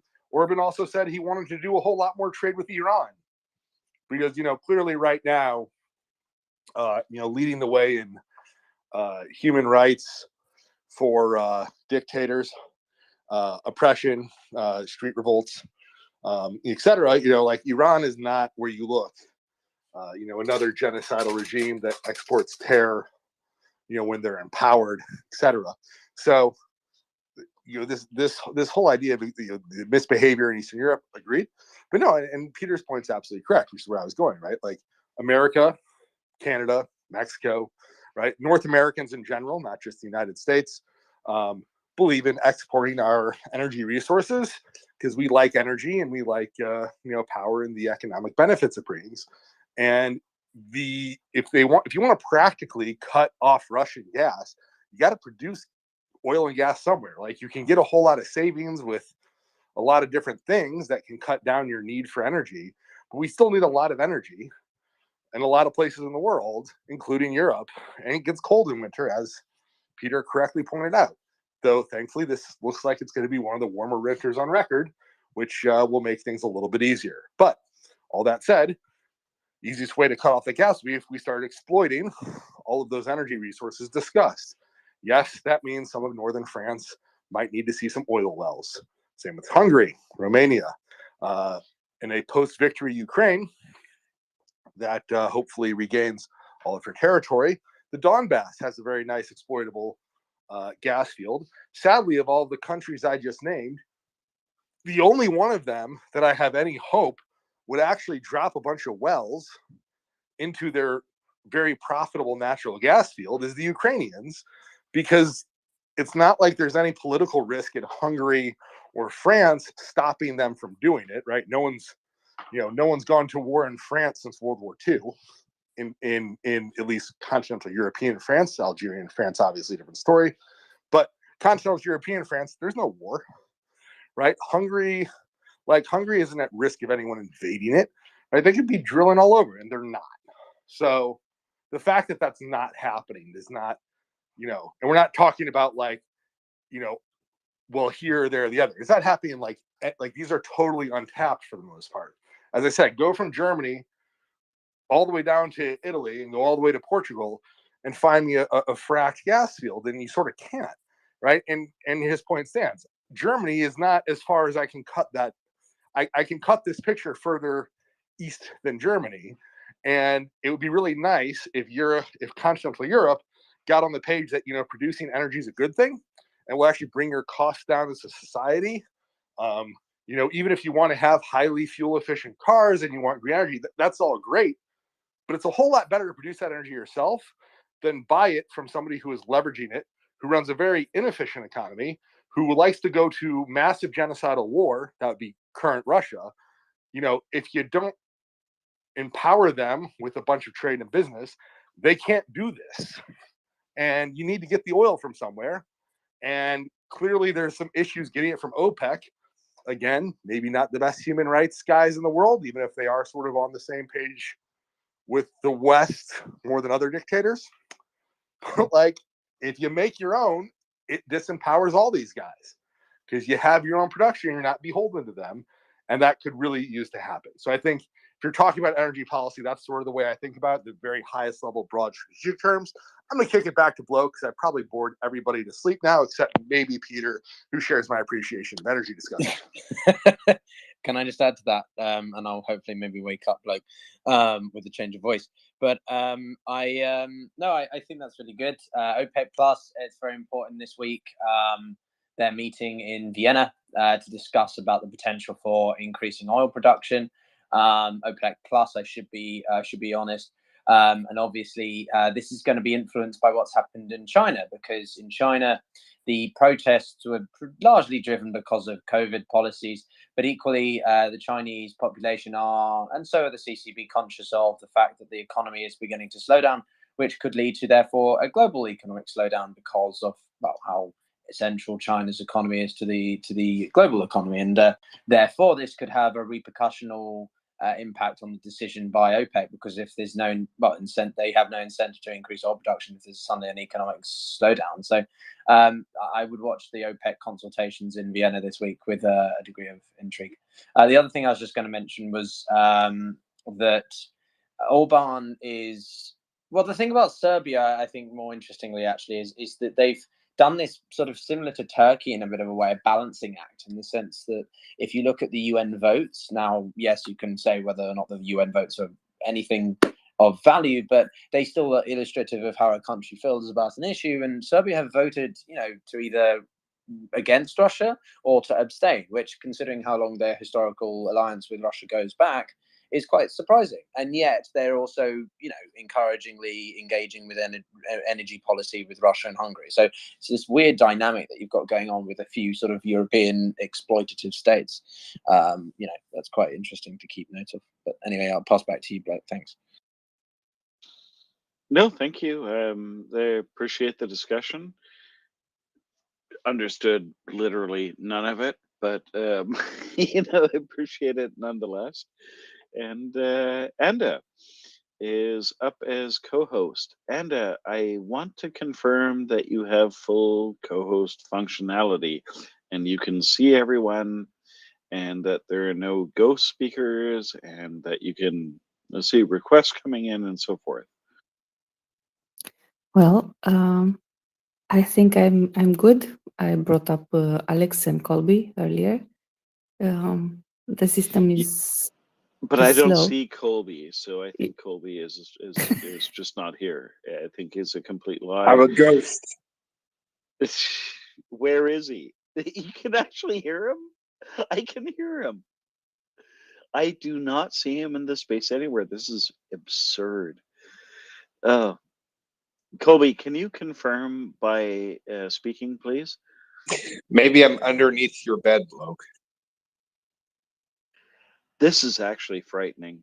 I want to run away. Okay. Actually, yesterday morning, it was really funny because after, I don't know, 4 hours in which I waited and waited for the system to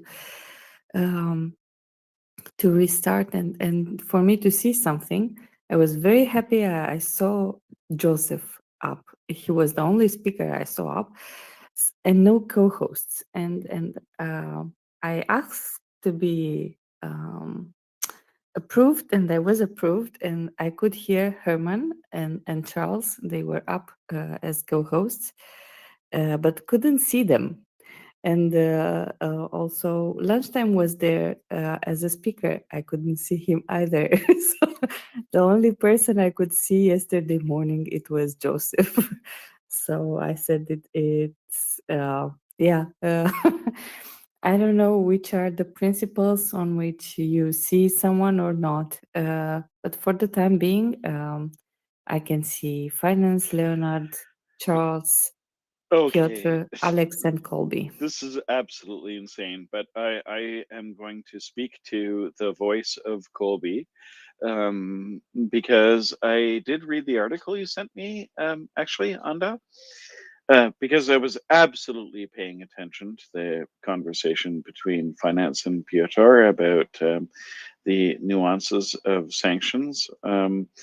But while I did that, I was able to multitask and read about the article you sent me, which is actually quite interesting.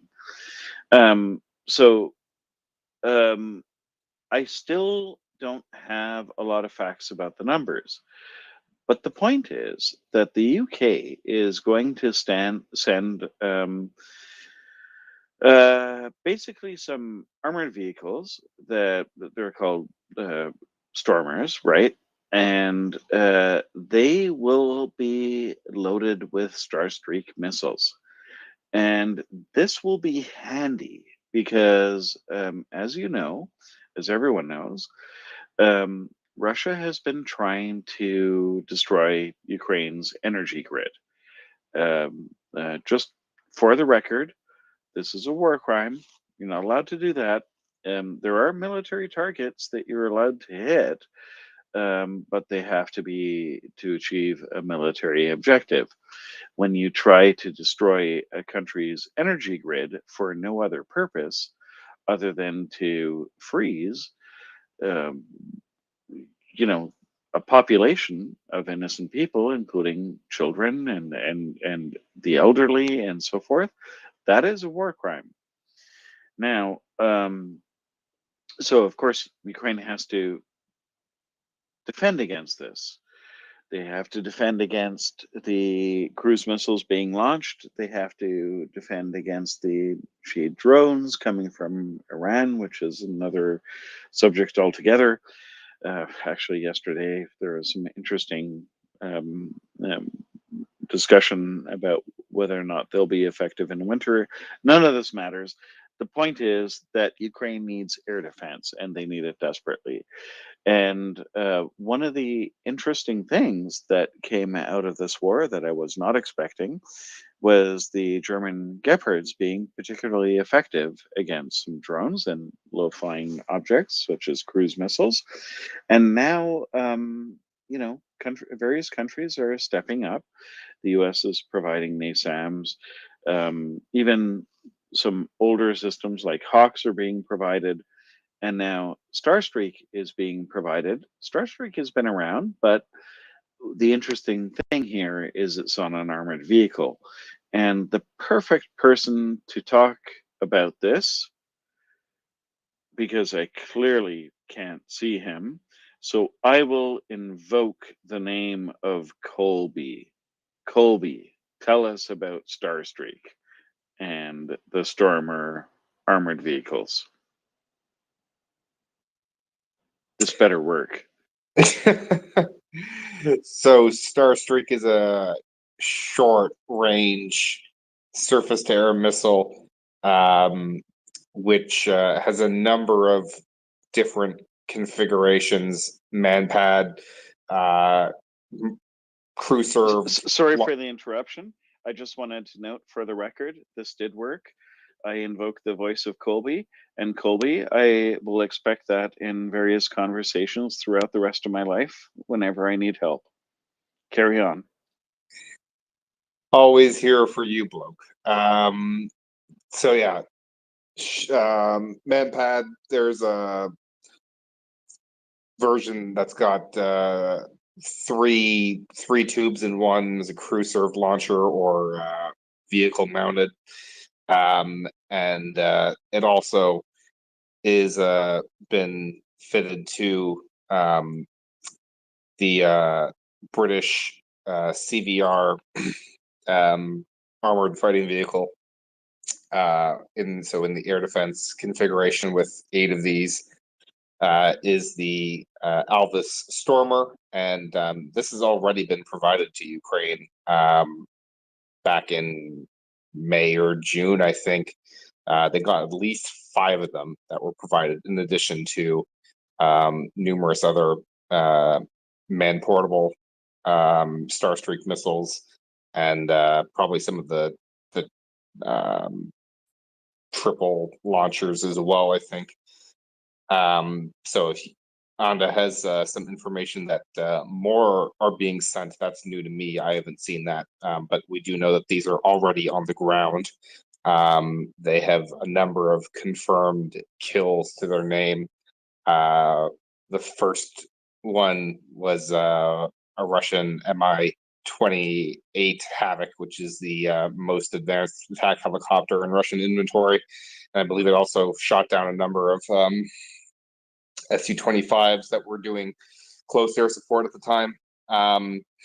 So if Ukraine's getting more of these, that's certainly great, because it's most certainly the most capable manpad, at least, in existence. Much more capable than the Stinger, for sure. It's newer, more advanced. It's got the fastest flying missile for any surface air missile that's launchable from a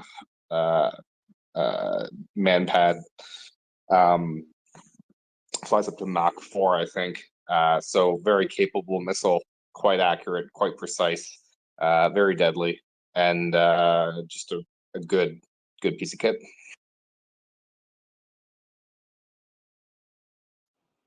Okay, so let's connect this back to what Anda brought to us. So, are more on the way? That's the gist of the article I got from you. I no. The article I sent you, if I remember correctly, is from April.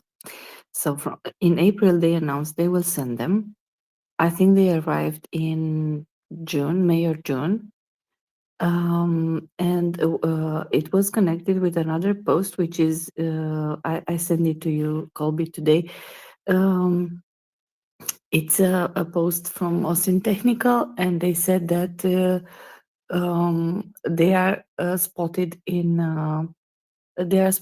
Ukraine. So there was a picture of them, of one of them carrying 2 Starstreak and 6 Martlet missiles.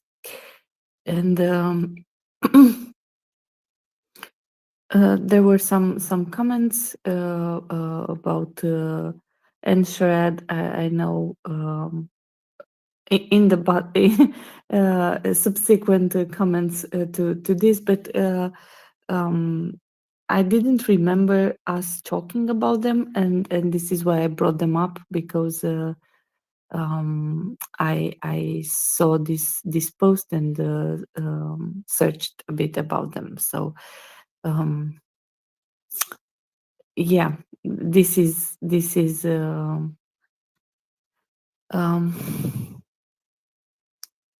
is why I brought them up, because I saw them in Ukraine, or at least posted as it being in Ukraine. There is snow. That's a good thing, because it's been snowing in Ukraine lately, and it's really cold. So that was one of the reasons I brought this up, and also I wanted to know what other systems are what are the similar systems from sent in Ukraine from US, for example, or from France, if they have an equivalent, and what would it be, and Oh, how? this is absolutely your lucky day, because I can invoke the voice of Colby. I can't see him. I have no idea where he is, but every time I ask about air defense systems, I can say, Colby, tell us what's in Ukraine right now. And that voice turns on and will answer your question. I feel very powerful. Yeah, a unique superpower you have, bloke. Thanks for the picture, Anda. I hadn't seen that yet. We haven't seen too much of the Stormer. Just a few different videos since it first arrived. So this is a rare spot, because again, there's not very many of these. It's estimated or rumored that there are just 5 that were sent. So it's good to see that they're still active on the ground. Definitely a good thing. Sorry, you were asking about comparable systems. A breakdown of what's been sent. So we know about the NASAMS. So maybe we can briefly go through the different types of systems, and maybe include the Hawks as well, right? Because they're older, and maybe people just need an understanding of what's been sent, how effective they are, and also the interesting thread you wrote. And I would encourage everyone, although you can't see him, if you say his name enough, I'm sure you'll find his Twitter thread, and you'll be able to follow Colby and find a really interesting thread on air defense. And some of the systems that many people thought were obsolete, but are coming in really handy right now, like the Gepards, that are mobile and are able to take down, you know, low altitude, you know, slower targets. Is that enough of a setup for you, Colby, or do you need more? No, it's just this is getting very expansive because Ukraine has received a huge number of different systems, more than I can certainly recall all at once. Even just when we're talking about air defense alone, it's getting to be a very, very long list of different things. Even you know, just in the SHORAD category, it's long. I mean, you have Starstreak's been provided the Martlet missiles as well, which are another short range missile that they've got fitted onto these Stormer AFEs. Break it down in terms of the missiles that have been sent, like the you know, starting with the most advanced, you know, working down from, you know, let's say the IRIS-Ts, you know, the discussion about missiles like the Patriot that could go after what, you know, potentially higher altitude, more difficult targets, down to the Gepards and those sorts of weapon systems. Does that help narrow it down? We've got all night. There are no hands up. Yeah, I should be getting to bed soon. Bloke is these aren't hardballs. It's just it's all very expansive. Wanted me to explain all of this integrated air defense stuff here without John. Ukraine has IRIS-T. They have NASAMS. They have Hawk. You know, these are all the Western systems they've received. They have all of the legacy Soviet systems that they already operated on top of that. But IRIS-T, NASAMS, Hawk, they have been provided Mistral, which is a French surface-to-air missile. They provided Crotal, which is also a French surface-to-air missile. Starstreak, Martlet, Stinger from the United States. I'm probably missing something somewhere. Again, it's going to be such a long list. You know, and those are all your missiles. And then we have things like Gepard, which are conventional anti-aircraft guns, which fire automatic cannon rounds. Well, if I could just like guide this where I'm going, like to make it less ridiculous. What I'm trying to say is that there are certain classes of air defense, right, that are operating in Ukraine, and they all have different capabilities to defend the Ukrainian airspace. And so at the beginning, they had some S-300s, and they've been given a lot of manpads, right? These were useful at the beginning. Just, I would describe it almost like javelins were useful, or still useful, right? But now there's a need for a more integrated air defense envelope over all of Ukraine to defend them against this attack on their energy infrastructure, right? And the threat seems to be mostly from, you know, cruise missiles, you know, maybe some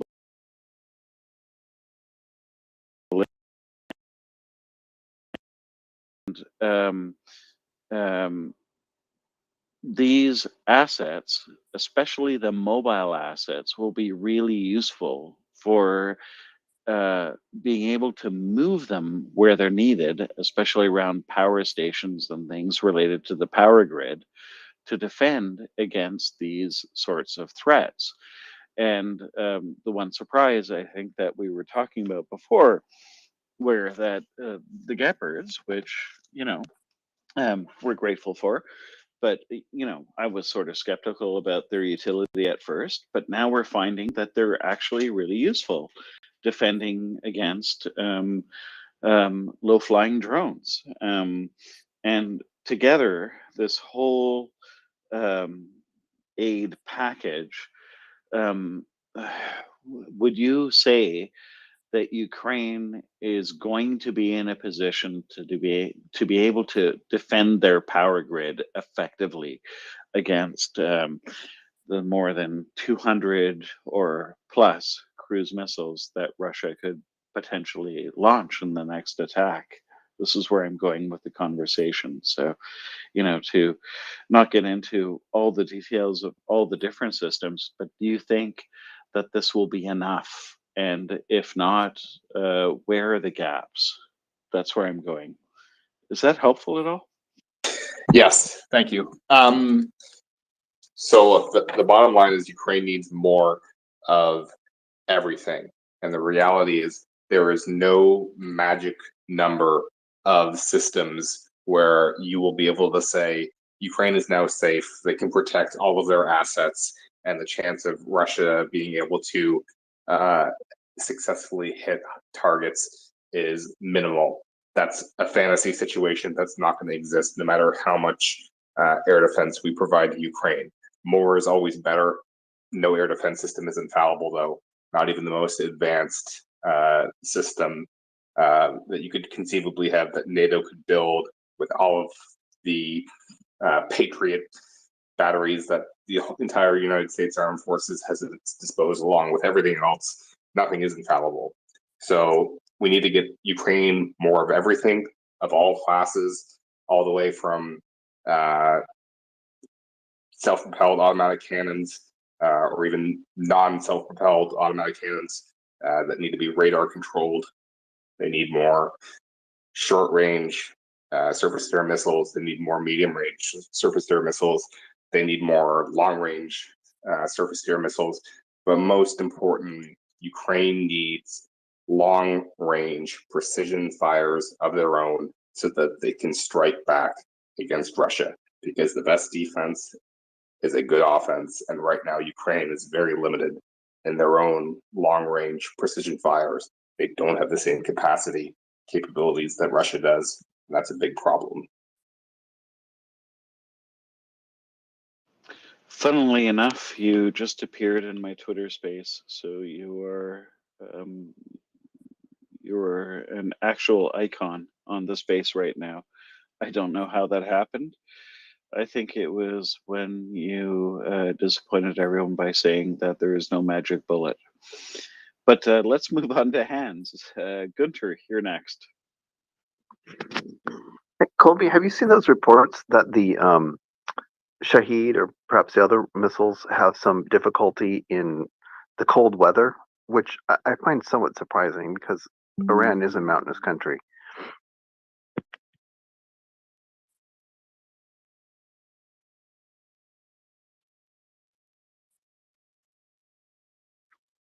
Colby.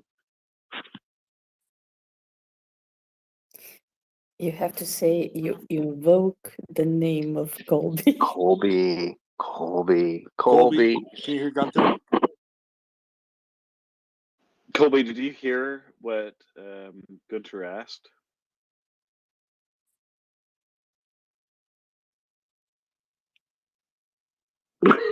Okay, Gunter, there's some sort of weird.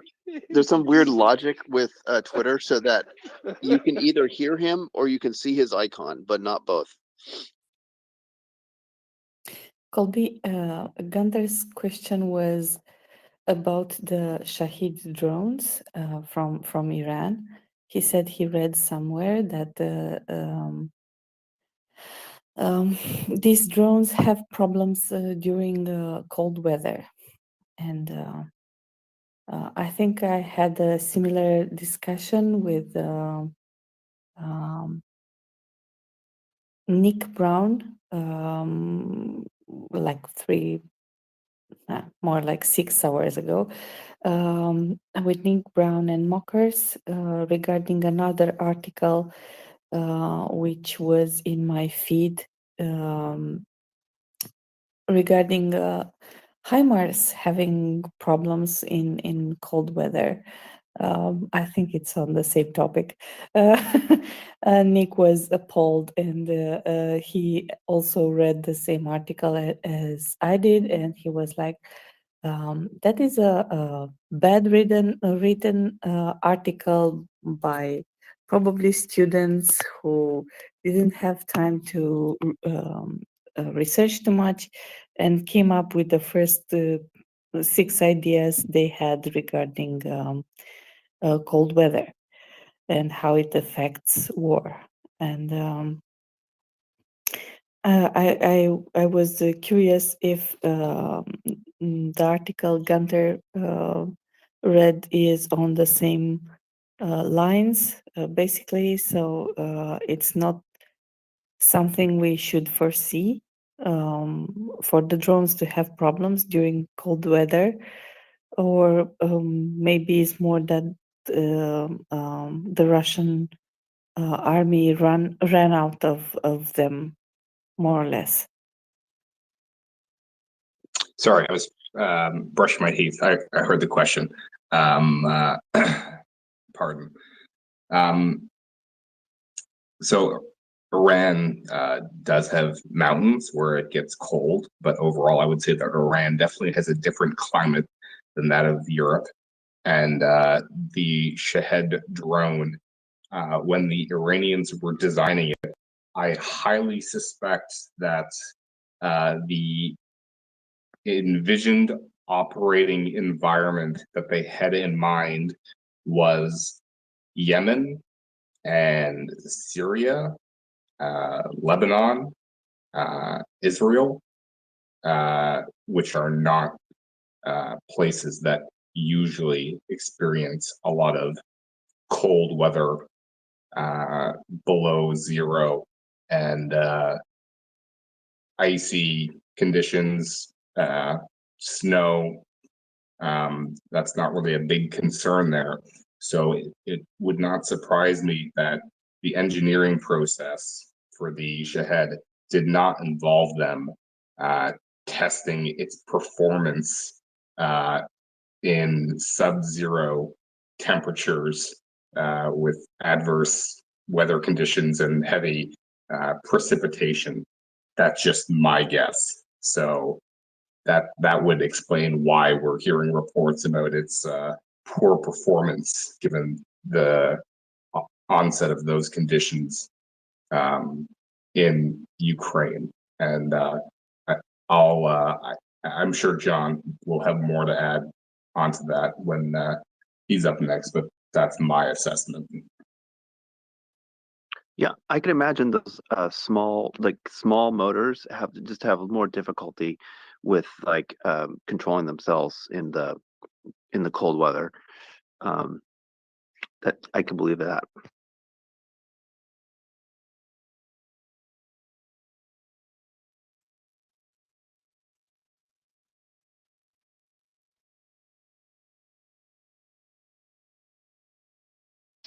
All right, we have Alex. Lovechild, I know you came up to speak, but I'm not sure, you don't have your hand raised, so I'm not sure if you actually want to speak at the moment, or but otherwise we're going to go to Alex, and feel free to raise your hand if you want to speak, okay? Oh, same with Ryan. Ryan, we saw you as well. Folks, if you don't know how to do that, there's a little heart-shaped icon at the bottom of the phone, right? And if you press it, it'll pop up a bunch. There you go. Ryan's got it. Love child. If your intention is to speak, what we try to do is we go in the order of hands, right? So that way some people, if they want to later, they can stay on the panel and follow up with questions later. But right now we'll go to Alex and then Ryan. Thank you. Actually, Ukrainian military officials said that Iranian drones are Russia substantially reduced use of Iranian drones recently in last week or so, and he said that should be due to them not performing in cold weather. They poorly perform in cold weather. Another version was they were running out of Iranian drones, but he denied that. He said they are like poorly performing in current weather. So that threat is a little bit less of a concern right now. For other stuff, Mikhail Podolyak, a few days ago, he said that most likely Russia is preparing to see when weather is cold, and they gonna try to attack the infrastructure, because in cold weather, the damage would be much higher. People won't be heated in their homes.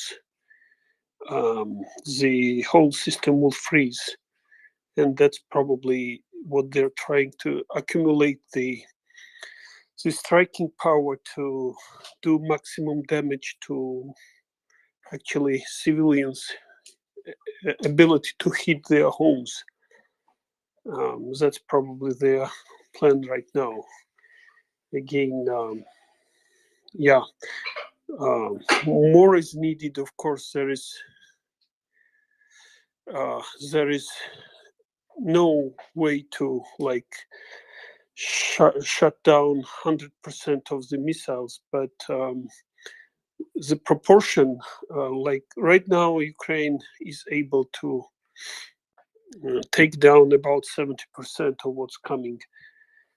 Again, it depends on how much are coming at the same time, right?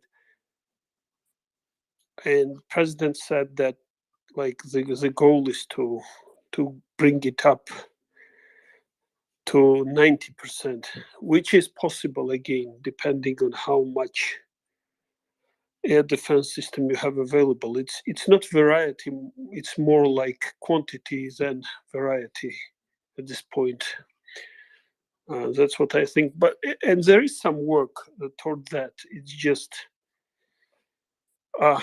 it can't get too fast.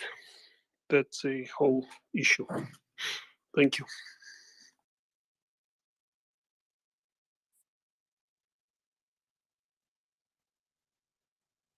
Is that just straight to me then?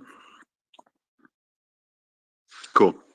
So thanks for the opportunity to speak. And I mostly wanted to try to see if I could express some economic alternative perspectives. And this might sound wild, but especially after what Alex has just shared, I wonder if we could do something like compare the cost effectiveness of supplying the Ukraine with space heaters instead of trying to protect the infrastructure. From a logistical standpoint, as long as the Ukraine and Russia are at war, I don't know how long-term practical it is to try to protect the infrastructure. And I don't mean to be dismissive of well-being. Trying to build a house of sticks next to a giant fan will be very difficult. You know, I feel like we should first resolve the problem with Russia, and second, build a new infrastructure that may be cooperative with both countries.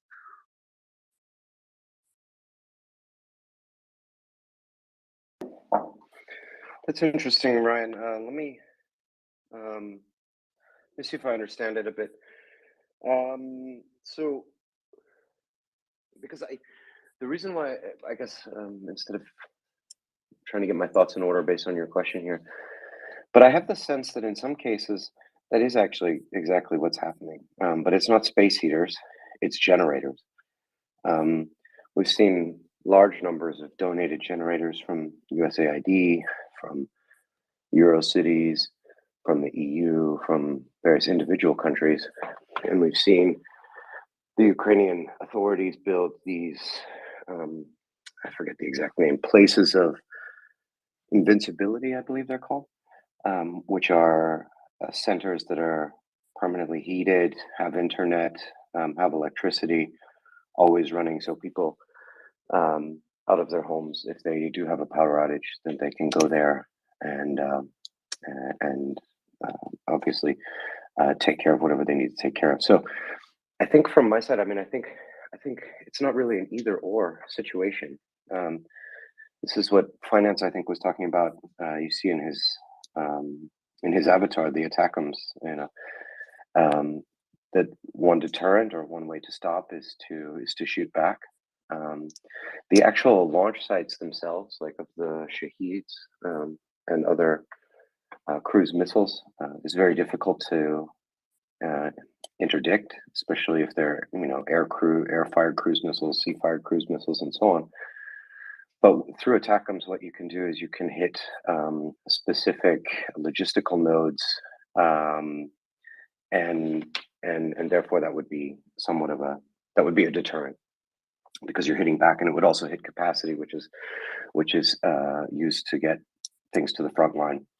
So I think I understand it. I think when we're talking about what is the most economical way to do it, I think all of the ways that is being done right now is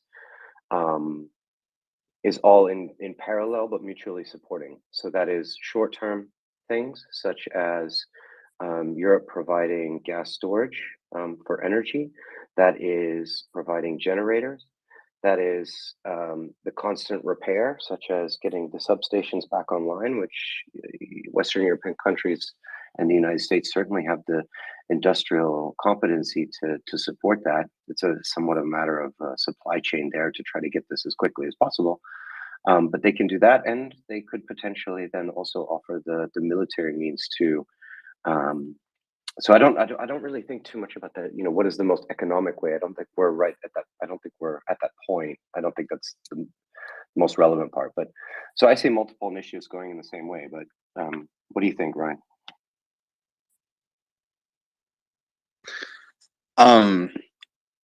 I appreciate your explanation. First off, thank you for that. And then, I guess more to the point that I was trying to drive at. Unless we have unlimited resources, we must choose how we spend our resources. So to me, I feel like strategically we should be considering our hierarchy of what is the most important. And this is where we should be driving our primary resources. So I believe that we could agree that the hierarchy first is to protect the people that live here, to keep their lives safe. So I can respect spending funds in this way until that is a shored up concern. But after that, when it comes to concerns such as protecting the infrastructure versus the people's lives, this is where I begin to wonder, what is the next most important priority if we're looking to support this situation as a global concern? I wonder if we should not be asking more questions about why is Russia so determined to be at war right now? What does Russia need to not be at war right now? Perhaps we can solve this problem more easily than we can defeat them.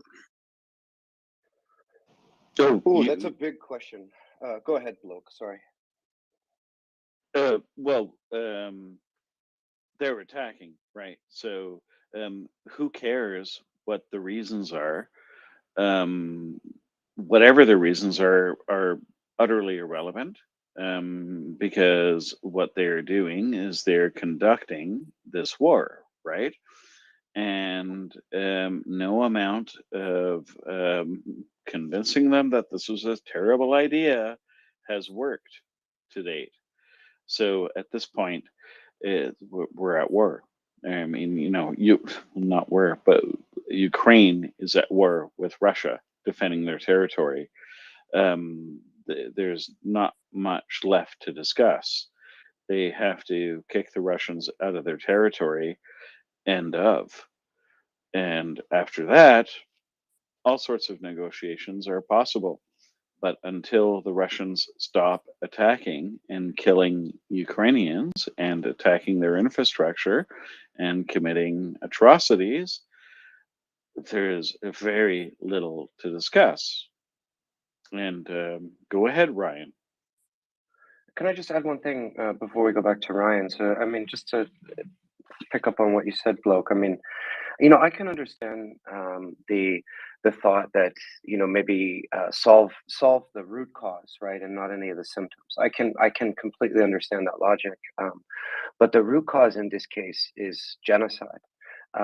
And when we talk about infrastructure, we're actually talking about lives as well. The Russians have stated themselves multiple times that the reason that they are attacking infrastructure, which strangely they don't use any of these munitions on military targets, which might actually benefit them on the battlefield, but their stated intent is to kill Ukrainians through cold. They're trying to use that. So I don't think it's certainly not an either or. It's not that they simply want to turn off the lights. They want to turn off the lights and the gas and the district heating, so that Ukrainians die in their homes.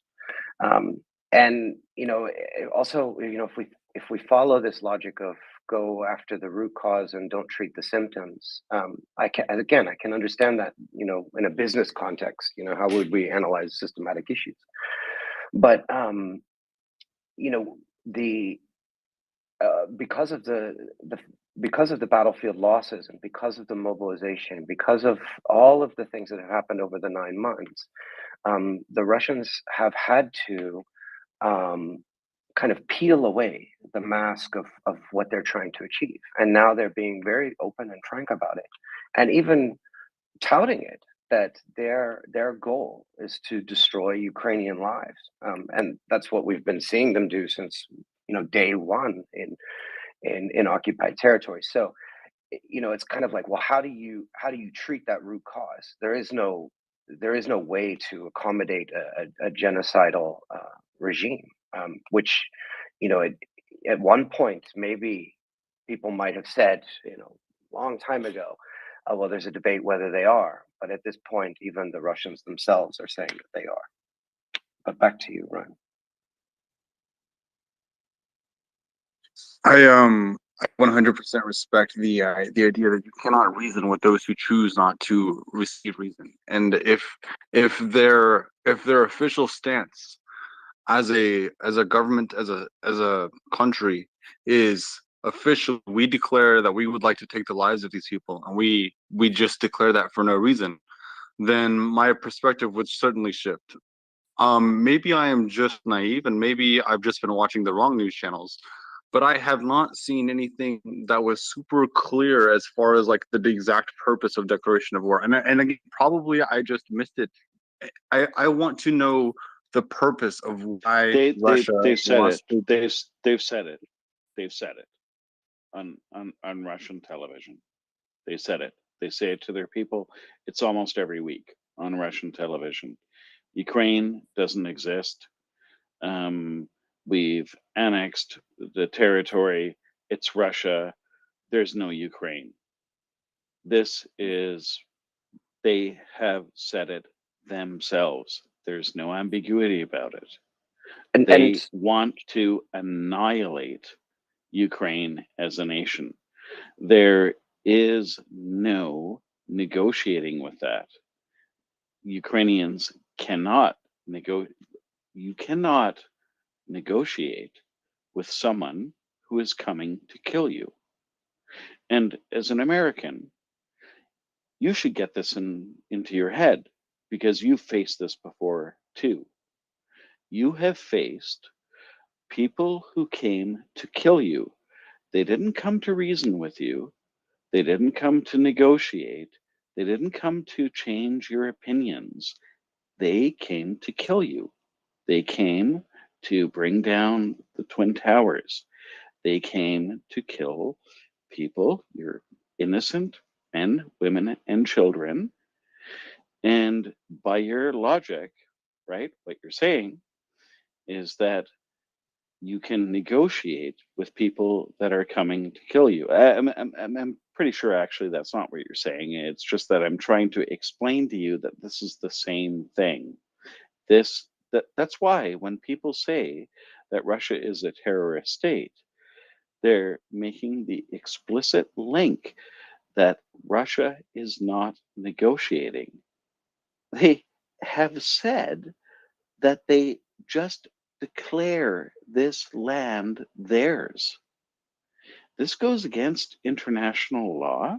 It goes against, and this is like me going into your town. I don't know where you're from. Let's suppose it's Alaska, let's say, just for sake of argument.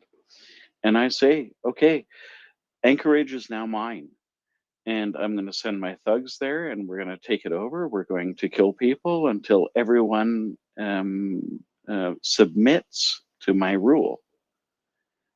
You would not accept that, and Ukrainians should not accept that either. And any free person who believes that people have the right to live and make their own decisions and live in dignity and choose within their own borders how they live their lives can see that this will never work. It cannot stand. That's why it's so important. That's why so many of us are standing up for Ukraine, because if you believe in freedom and you don't just say it, but you actually believe that people have the freedom to choose their own government in their own land for themselves, then there is no ambiguity about this. You have to support Ukraine. That's why I do, right? Because I can see that they have no choice.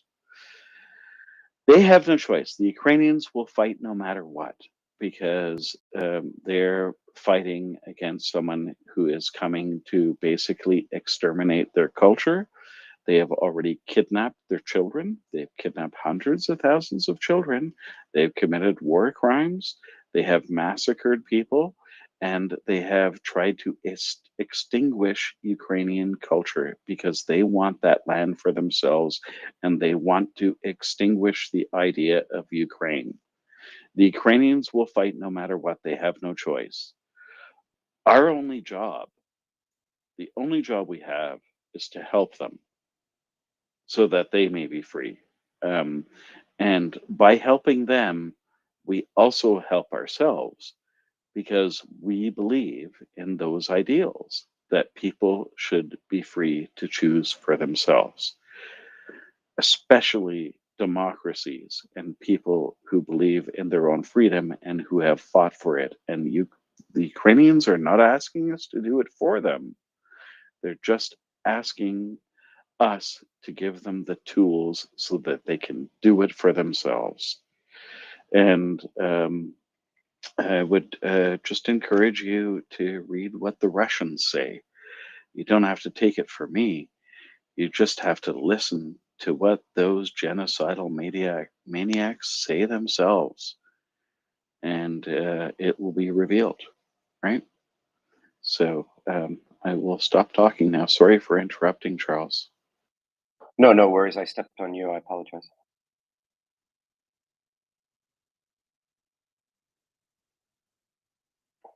Maybe let's go back to Ryan for one follow-up here, and then I'd like to move on to the other hands. Thank you. Yeah, thank you. I appreciate that. And to be super clear, I am 100% always on board on protecting the lives of everyone on this planet, especially those in the Ukraine. I want to point out what I feel is a logical fallacy in this overall approach. And when I heard it the first time, I got a little frustrated, and I had to take some time to slow down and think about it. But I think this is worth presenting. Please hear me out, right? So where I throw the flag, the red flag, let's stop and observe ourselves. Historians in the channel, please dial in tight here, right? When we identify some people need help because they're being attacked, but we don't know why they're being attacked, and they claim that this land belongs to them, but they're being sieged by these other people, and they need tools to defend themselves, right? Essentially, if we do not further investigate beyond this, and I'm not saying that we haven't further investigated, but this further investigation is what I'm asking to see. As Ryan Lee, the citizen, this investigation is what I'm asking to see. Before, and again, the words that piqued my concern, the reason I have to be speaker in this call. I'm going to cut you off. I'm going to cut you off here, right? Because this has been investigated. Okay, there is no Ryan. This is where you're going off into not listening. Okay, because if you have been paying attention, you know that this is clear under international law. There is no ambiguity about this. Ryan, sorry. This is clear. This is an invasion. And nothing justifies it. Nothing justifies the genocide. Nothing justifies the raping of the women and the children. Nothing justifies the extrajudicial killings. Nothing justifies what is happening. And I'm sorry you're confused about that, but that's not my problem. That's yours. You haven't done your research. You do not understand what has happened. You do not understand that Ukraine gave up their nuclear weapons in the Budapest Memorandum. They gave up their nuclear weapons in exchange for security guarantees. By who? The Russian Federation. Those people that are committing these acts. This is not my problem, Ryan. This is yours because you just can't admit it. And you're looking for excuses because you can't make a moral choice. And I don't care. Okay, Bloke, I totally agree with you. I would like to add two more things, and then I will go to Love Child, which I think he's from Ukraine, but he will have to correct me. This narrative about history, I'm sorry, Ryan, if we start talking about history and what happened and where Russia came from, Russia, when Russia was a village, a duchy, the first duchy of Russia, Ukraine was a great country, right? So we are not going to go what happened 200 years ago, 500 years ago, or 1,000 or 2,000 years ago, because it's not relevant. We are upholding the borders which are drawn now. We are upholding what we have now. And now Ukraine is an independent state which was invaded by another independent state. And this is the ugly truth. Someone said, I'm not okay with what was drawn up on the map and I will take it by force. And they are taking it or trying to taking it by force. And no amount of excusing them is gonna fix what they are doing right now in Ukraine. Love Child, you have been patient with your hand up. Please go. Well, first of all, I'm not Ukrainian. I am Australian and I have a North American accent, so enough confusion. I was putting my hand up initially to say something else, but after all that discussion, a couple of things I just want to say. One is, it doesn't matter to me why Russia is doing this.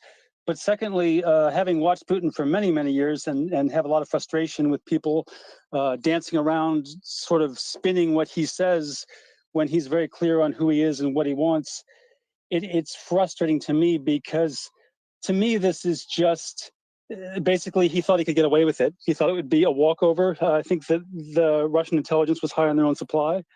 And he thought this would take 3 days. And then he dug in and it's where I wish that the other countries that signed on to the Budapest Memorandum had honored it at that point, because I think that there could have been a way to repel this and shut it down within 2 weeks. And he triumphantly welcomes the troops home and says, "Oh, Ukraine's safe from Nazis now, and the Jewish president won't be harassed." And people just go, okay, and they could have ended it. But anyway, I think that the only reason what it's devolved into is a terror tantrum.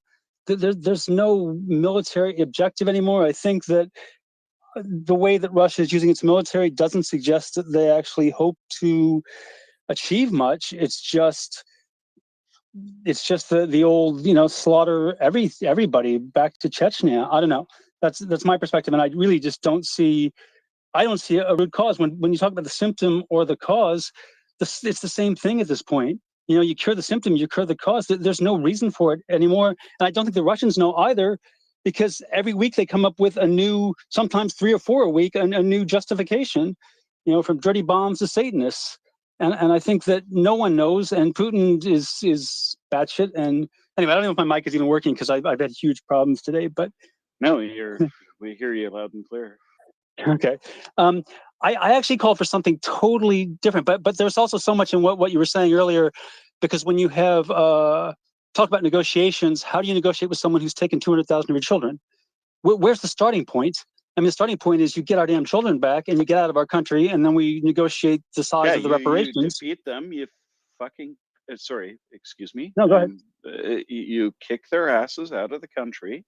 You get that. You defeat them militarily, and then maybe it's possible to talk, but not until then.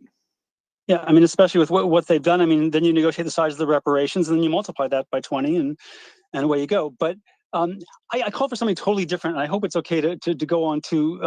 And I don't even know if I'm the right person to ask this, and maybe not the right group, because it's more of a combat experience thing. But I wonder how much information the average Ukrainian had at the start of this in terms of what to do in a combat zone, because there's a basic, which is snap, crackle, pop, don't hang around, thunder and booms, get the hell down. And and just because small arms versus artillery, like there's been a lot about how to survive a nuclear attack, which I don't think any of us, I hope none of us will experience, although I think Putin is determined, but I think people are stopping him. But the possibility of some sort of small arms, versus artillery. And I just wonder if there was any knowledge of that, because like when you see, for example, a family all face down in the street, that tends to be because they tried to run during artillery, and because the air is just alive with metal. And I just wonder if so you're talking about knowledge, Ukrainian civil defense as opposed to the military, right? Yeah, and in general for everybody. I mean, I almost think it should be taught in schools, because it's such a quick thing to teach people, like especially in the U.S., like how you get what the difference between concealment and cover, and it's a 10-minute lesson. But I just wonder what they knew. Yeah, no, that's a really good question. Actually, I don't know what civil defense. I mean, I'm sure a lot of people have been unfortunately educated out of experience, but I don't know if Charles can speak to this, but I think that's a really interesting question. Go ahead, Charles. And Right. I mean, there's a couple things. So I'd like to raise this. So one, Ukraine has been at war since 2014. So they do have at least an awareness, of course, of certain things, and they have a large veteran population from the wars prior to that. I don't think the civil population and even those who were of military age are I would say completely green to military threats. But of course, experience in combat. I mean, even if you are trained in the military, your actual first combat experience is startling, and there are certain things that you cannot recreate in training or in explanation and so on.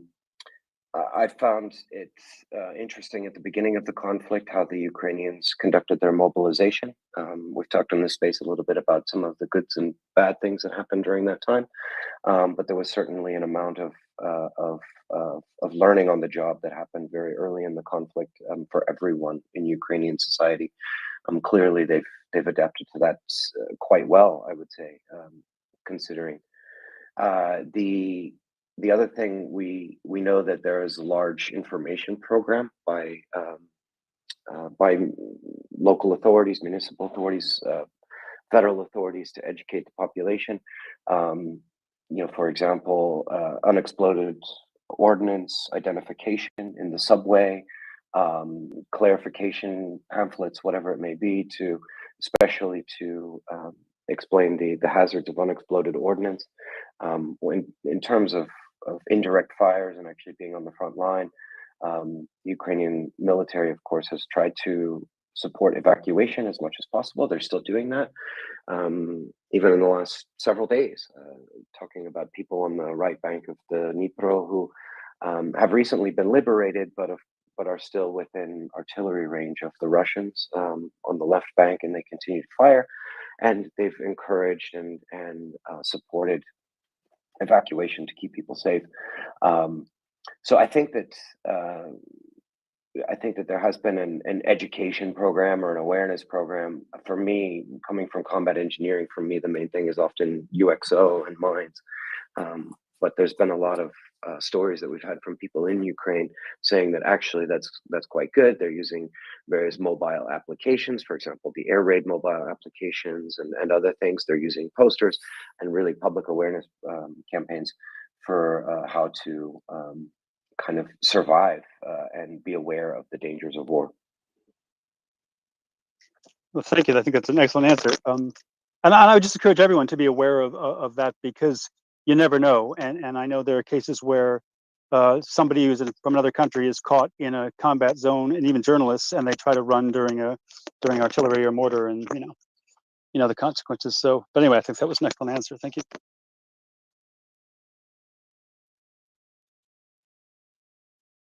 So we've got a lot of hands up. I hope I've got the order correct. I know people are trying to connect. Twitter has been incredibly nutty this evening. So apologies if I don't have everything perfectly accurate, because for a while I couldn't even see Colby. He was just a disconnected voice in the ether somewhere. So let's go to Daniel, Wolfgang, and then Colby, who I can see. Good morning, Ganda. Good morning, guys.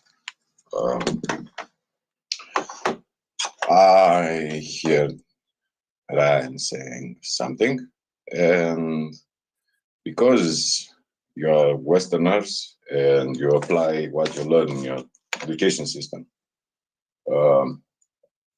usually you are learned to investigate what something happens, why you make an action, you have a reaction. That is from 18th century scientific method. Okay. Let's explain why it is wrong to analyze something like this.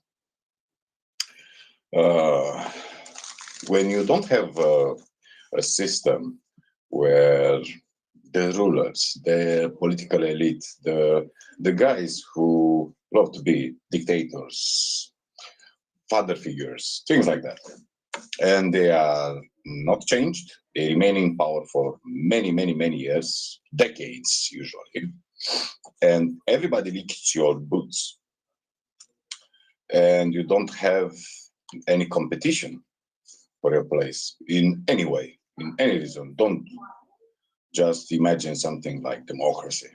Just something, debate inside yourself. You start to believe in your lie. It is a problem for any politicians, but authoritarian regimes, dictators have a big problem with this, because after 10, 20, 30, 40 years, when you are in power, you start to project your dreams over the reality. You start to believe in your lies. And I don't need to explain too much. Just look at Mobutu Sese Seko, for example, or Saddam Hussein, or anyone you want to try. Mao Zedong, Joseph Vissarionovich Stalin. They have the same idea. Reality is what I made, and everybody must praise me. No contestation is allowed. Things like that. And this is a general issue. This particular problem with why they choose to attack and how we can mitigate the causes is very simple. If you have a great sniper who can penetrate the Federal Security Service of Russian Federation and just headshot Vladimir Vladimirovich, problem is solved. I know most of people say, oh, but the system will remain in place, probably will be someone worse in the power. Partially agree with that. But if you want to stop this, just headshot Putin. Because this invasion is nothing like nobody see it coming. Poroshenko see it, Zelensky see it, Americans see it, and British see it, and almost every Eastern European flank country. The invasion started in 2014, first with Little Green Man, and then the staging a war in Donbass. And in 2015, Russia lost. Russia lost that war because their program was very, very simple. Extract any change in society, in political system of Ukraine, make it a country which is not independent, and in this direction, make it something more close to Belarus, Armenia, something like that. And they failed. In fact, they lost the war in 2015. And yesterday I watched an Ukrainian artillery officers on recommendation of Andrew Perpetua and CJ or Casual Artifan. And he said exactly that thing. In 2015, they lost the war. It's not about now, because they cannot stop Ukraine to be an independent country. They cannot stop to make them to choose their system, their views, their projector of the future, the Ukrainian spirit. And now, this is something like a continuation, okay, of same aggression. Why they annexed Crimea when Sevastopol was just given to them by Yanukovych in a lease for half a century. So why do you need entire Crimea, which is very arid, when you have Sevastopol for half a century? Was very simple. They have problem home. And usually, any dictator, anyone, is no exception in this direction. You can look at any part of history, recent or contemporary, and you see when they have problems home, they need an enemy.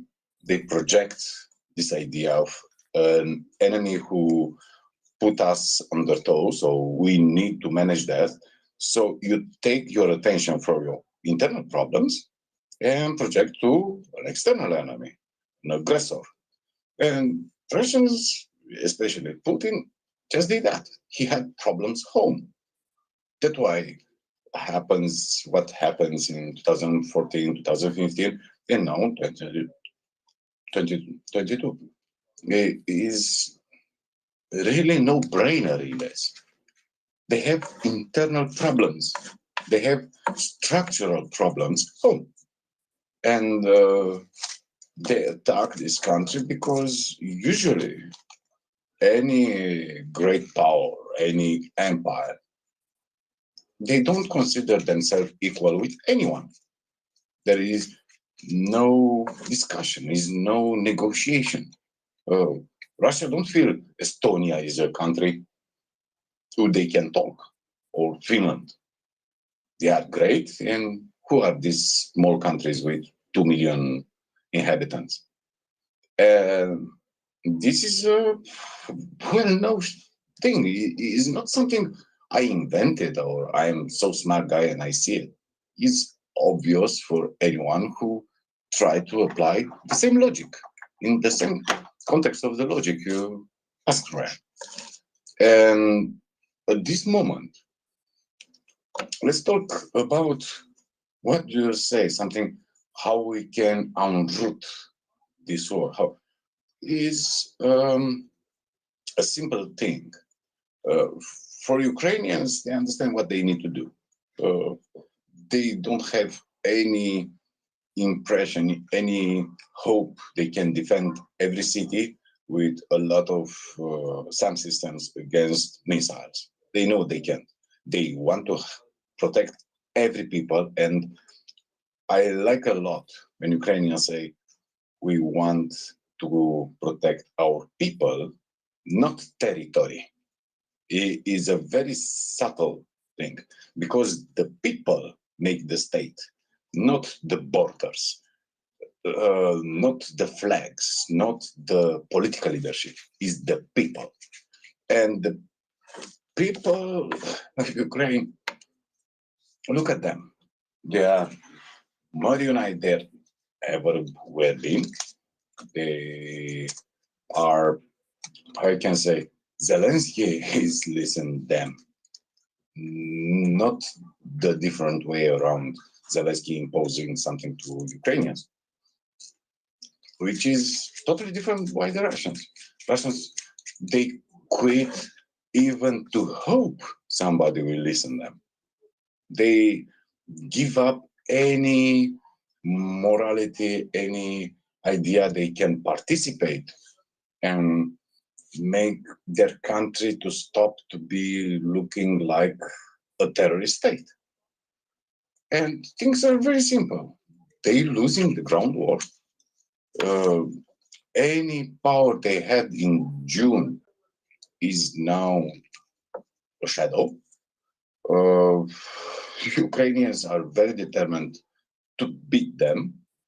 And at that moment when they understand they lost this war militarily, Russia will retreat. And after that, the negotiation will start. Is obviously simple for me. And I don't think anyone must imagine something very difficult, very complex, and I don't know, something we must push our brains. Look at State Department, United States, who is the major supplier, supporter, and I can say, they not even struggle to help Ukraine. And Ukrainians, believe me, are very, very grateful. And they didn't need to act Russian. They act very subtle, very, very calmly, step by step. And at one moment, Russia must realize they are not equal with the United States. They are not equal even with Germany. They are not equal with European Union. And the shock will be when they understand they are not equal with Ukraine. And they will quit. Everybody quits. Everybody needs to save their assets. Everybody wants to not be destroyed, because if they push much more, if they push much more soldiers, if they still going double down in this genocidal war, they will lose their system, their state, their society. They will crumble, because societies are very complex. And if you take the males from their families, from their kids, from their jobs, and put them with the Kalashnikov to face the artillery strikes, they will push back. This is just survival. And Putin knows that. Putin doesn't want a 1917 revolution. And let's be wise and grateful to any country, any system who help Ukraine, because they are grateful. And let's wait for the spring when probably Russian will don't say anything, they just retreat, and after that the negotiations will start. So I'm very, very, very optimistic, and Slava Ukraine. Thank you, Daniel. We're going to do a co-host swap. Folks, Twitter over the past 48 hours has been a bit unreliable, so bear with us. We will try to bring Herman up to swap me out. And in the meantime, we will go to Wolfgang, who has been waiting patiently. Wolfgang, I hope I had your order correct.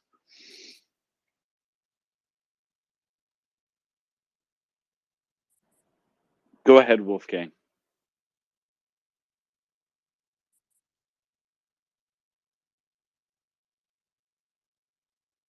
Can you hear us? Because we cannot hear you.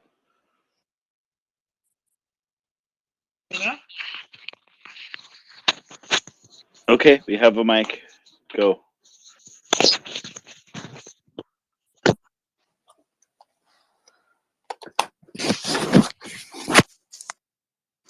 Can you hear me now? Yes, we can. Oh, I don't know what Finally. hiccup that happened there, but in any case, so I loved the comments that the last speaker Lunch had. I found them very insightful and very interesting, and I think very positive and very encouraging. I wholeheartedly agree with everything that he said. But I also wanted to add maybe a little bit some other angle as well to this picture, which is that there's a certain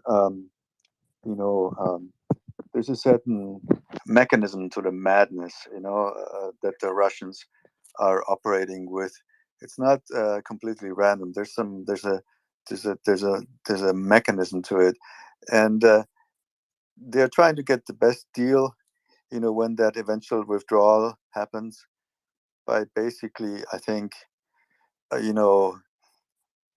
intimidating the rest of the world, particularly the Ukrainians, and also by sowing an enormous amount of destruction, not just against people and their lives, but also to the economy, not only to the Ukrainian economy, but also to all the countries that support Ukraine, because it's a very costly endeavor to keep the economy alive that is being ruined and wrecked by these strikes, in particular against the energy infrastructure, because no economy can really function in any meaningful way and produce and generate value and generate the GDP without electricity. So these strikes against the energy infrastructure are both a means to terrorize the civilian population, but they're also a way to sort of like create a lot of additional problems, in the economy getting wrecked, and then other countries, hopefully stepping up, but also, like feeling, the difficulty in this stepping up and creating, like refugee flows maybe into Europe or some other parts of the world. And so it's really a strategy of, and there's the Russian system works by intimidation and fear. It works like a criminal organization or like a drug cartel, where the most ruthless and the most corrupt and the most violent person rises to the top, and they understand strength above everything. And strength rules the world. It's sort of like this primordial, like predatory sort of like behavior. And in the face of this, firstly, we must not be afraid, or at least try and like manage our fears, because Thank you. that's what when you look at an animal, if a small animal is afraid of a larger animal, it's because it is weak, and it's afraid because it is weak, because it knows it has no power against this. And so we need to not be weak and not show being afraid. So we need to stare them in the eye and say, like, we're not going back, firstly. But secondly, also, we need to understand that there is an enormous amount of economic impact and cost to it, and we need to be ready to bear that, because that's what the Russians are playing on too. That the West, the supporting nations, the people that stand behind Ukraine, are eventually going to tire off of it and say, like, well, like, if it means like we have to suffer and we don't have a heated swimming pool anymore, like, then maybe in Ukraine isn't all that important, along this line of thought. So we need to be very conscious that this is, the Russian strategy here. And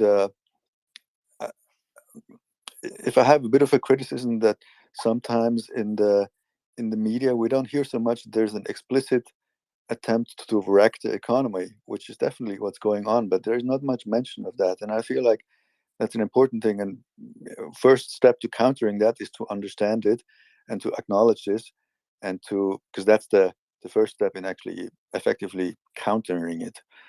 And I also wanted to make a brief comment on like one of the persons a couple of speakers before had. I think if you look at the criminal, or if you're an FBI investigator in some sort of like some serial killer or something like this, it is important to understand how this criminal is acting and what's making him tick, not in an effort to justify the behavior, but in an effort to better counter it and to better bring it to apprehend them and to better deal with that criminal. So they understand. It's a different thing to understand, to try and understand the mechanics that the other side is using. It has nothing to do with justifying the behavior. It's just a question of like being more effective at countering it if we do understand what makes that system tick. And yeah, I mean, that's just basically what I wanted to say. Thank you.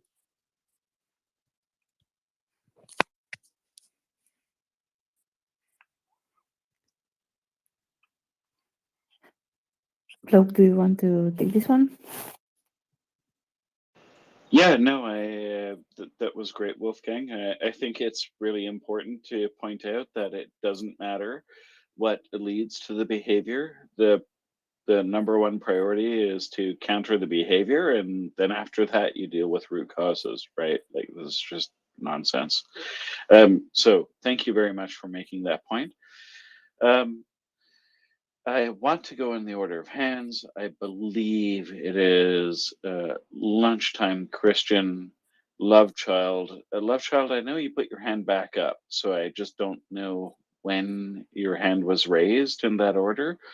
And folks, if I got it wrong, please just I think you got it fight right. back. I did? Okay, right.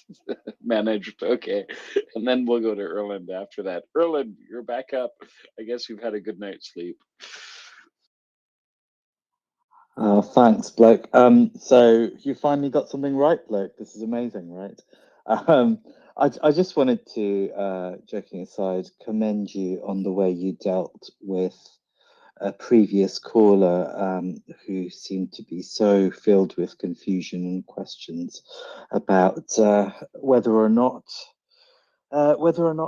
we should support, as we are, Ukraine's cause. I do find it quite slightly depressing that 10 months in, we still have people so poorly informed, that they seem to find it even remotely controversial that Ukraine should be supported with the full weight of our weapons, of our economies, of whatever we can muster. The situation has been incredibly dire in the country, in the bits that Russia has occupied. Every withdrawal of Russian troops uncovers unimaginable atrocity, and of course the situation of terrorism against the civilian population continues by means of well, as we've discussed so often, this destruction of energy infrastructure. So people that still find themselves on the fence 10 months in, ones that live in, a democracy with free media where they have choices to access information unencumbered by censorship or other sort of interference from state actors. I just find those people, incredibly difficult to understand. So I just wanted to commend you, bloke, on your level-headed sort of responses to the guy, and I quite agree with what you said to him, which is that his inability to inform himself was really his problem and not anyone else's. Of course, though, sadly, in aggregate, it is all our problem because, in effect, we are held to hostage by idiots like that. But once again, thank you for dealing with it in such a great way.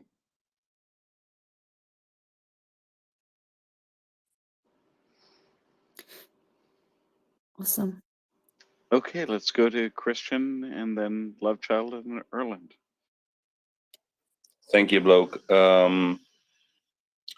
All great points, starting from Daniel, and I just want to make just a quick observation. To be honest, I've heard this from Daniel a couple of times now about sniping Putin, and that just solves the problem. Unfortunately, that's just short-term solution. Let's call it that. If that would be a solution, because that would never be a solution. We're not Russians, and if this happens, we're no better than they are. It's just the same thing that the Russians would do, and this is not the solution. Second, I think he was referring to Russians taking care of the problem themselves, right? Not necessarily anyone in the yeah, West doing it. whatever. Nah, this maybe this time, but I've heard this before from Daniel. But it's okay. But the problem is, in my opinion, and I've argued in a couple of articles and papers I've written till now, this is just a Putin problem. This is a Russia problem. This is a Russian people mentality, imperialistic way of thinking. And then he pursued and explained it very well, Daniel, why this wouldn't be a solution, a long-term solution. But I absolutely agree when he said that, and to other points that he made, that this is a simple solution to this whole thing. And unfortunately, we keep, or not we, but let's just not say Macron or Scholz. Don't get me started. Yeah. They just try to complicate things just to I don't know, appear quick and quirky and smart, but this is just a simple solution. This is only a military solution. This will only happen, this war will be over if it can be over, to be honest, but there are a lot of scenarios on this, but this is gonna stop whenever Ukraine actually wins on ground. There is no other way, in my opinion, to stop this. So whatever Mr. Macron or Mr. Scholz or whoever else feels the need to, I don't know, have a brain fart, to be honest. Sorry for my language. No, it's okay, but I would like to highlight something I heard today that I thought was brilliant, and that was actually a Ukrainian saying this. He said, in response to Macron's idea that Russia should be given security guarantees, which just infuriated me, right? Like, I mean, these are the Yeah, people sure. attacking, right? Like, like, why are you so confused? You're president of an important country and you're so baffled by what is happening, right? And I think he's just self-absorbed, to be honest. yeah, but the response from the Ukrainian was absolutely brilliant. He said, "You know, Macron, I think that's a great idea. I think that we should do something. We should offer the Russian Federation security guarantees. We should say, you give up all of your nuclear weapons, and we promise not to attack you. We could even call it the Budapest Memorandum.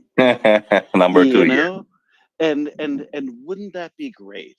And there's your security guarantee." I think it was the head of the Ukrainian Rada who said this. But to be honest, this this will never happen.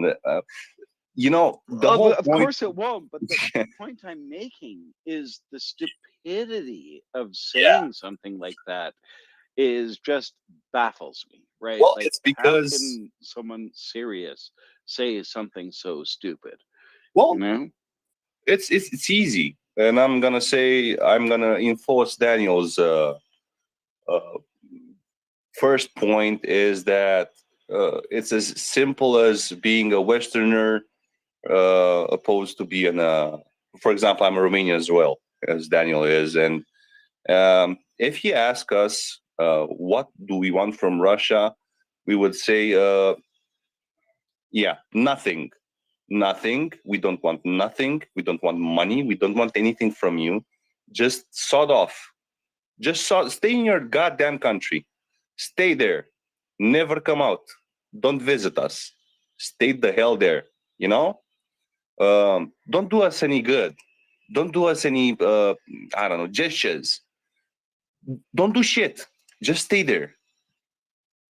Leave us alone. We don't want anything from you. And this is basically true for any country in the east or the north of Europe.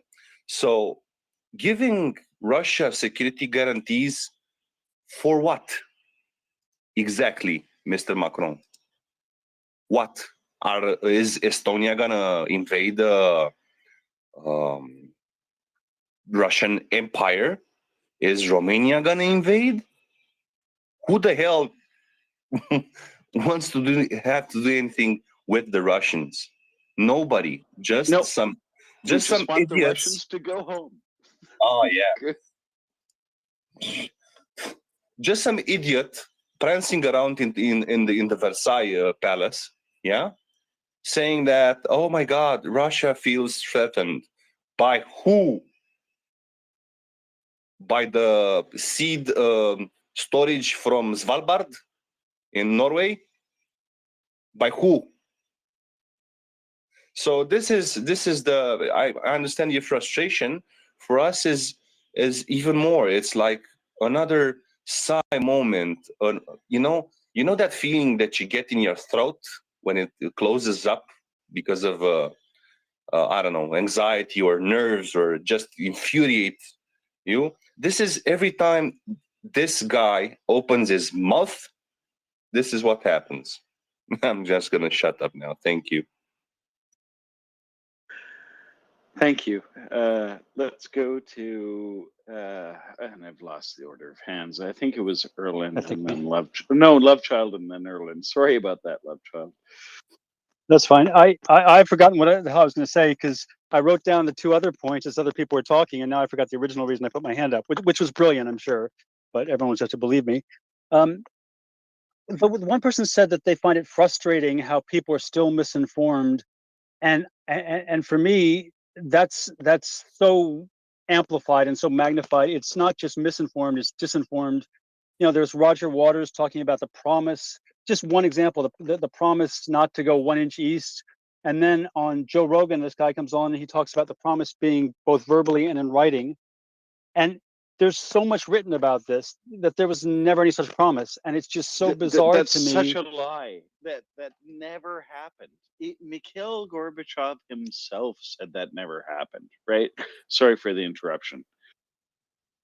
No, it's fine. It's so frustrating to me that we are still dealing with that, and also in terms of self-determination. In '97, there was a specific document to settle that. You know, the NATO-Russia Founding Act to say yes, people have the right to self-determination, countries have the right to their own free association, and that was to make sure that this wasn't, because that would have been a deal with the USSR and the Warsaw Pact, which no longer exists. So they made it very clear.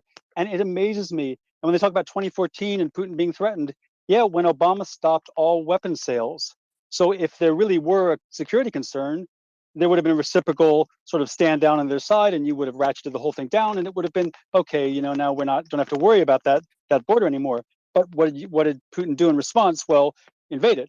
So, and started a war, well, 2 wars, I guess, or 2 conflict zones, and took Crimea. So that's very frustrating that we still have so much of this disinformation, of course, going right back to the Azov Nazis, because you've got half a platoon or less with one flag from 6 years ago, you know, and it just goes on and on. Like 10 or a dozen guys. I mean, we have more problems like that in the CAF, right? You know?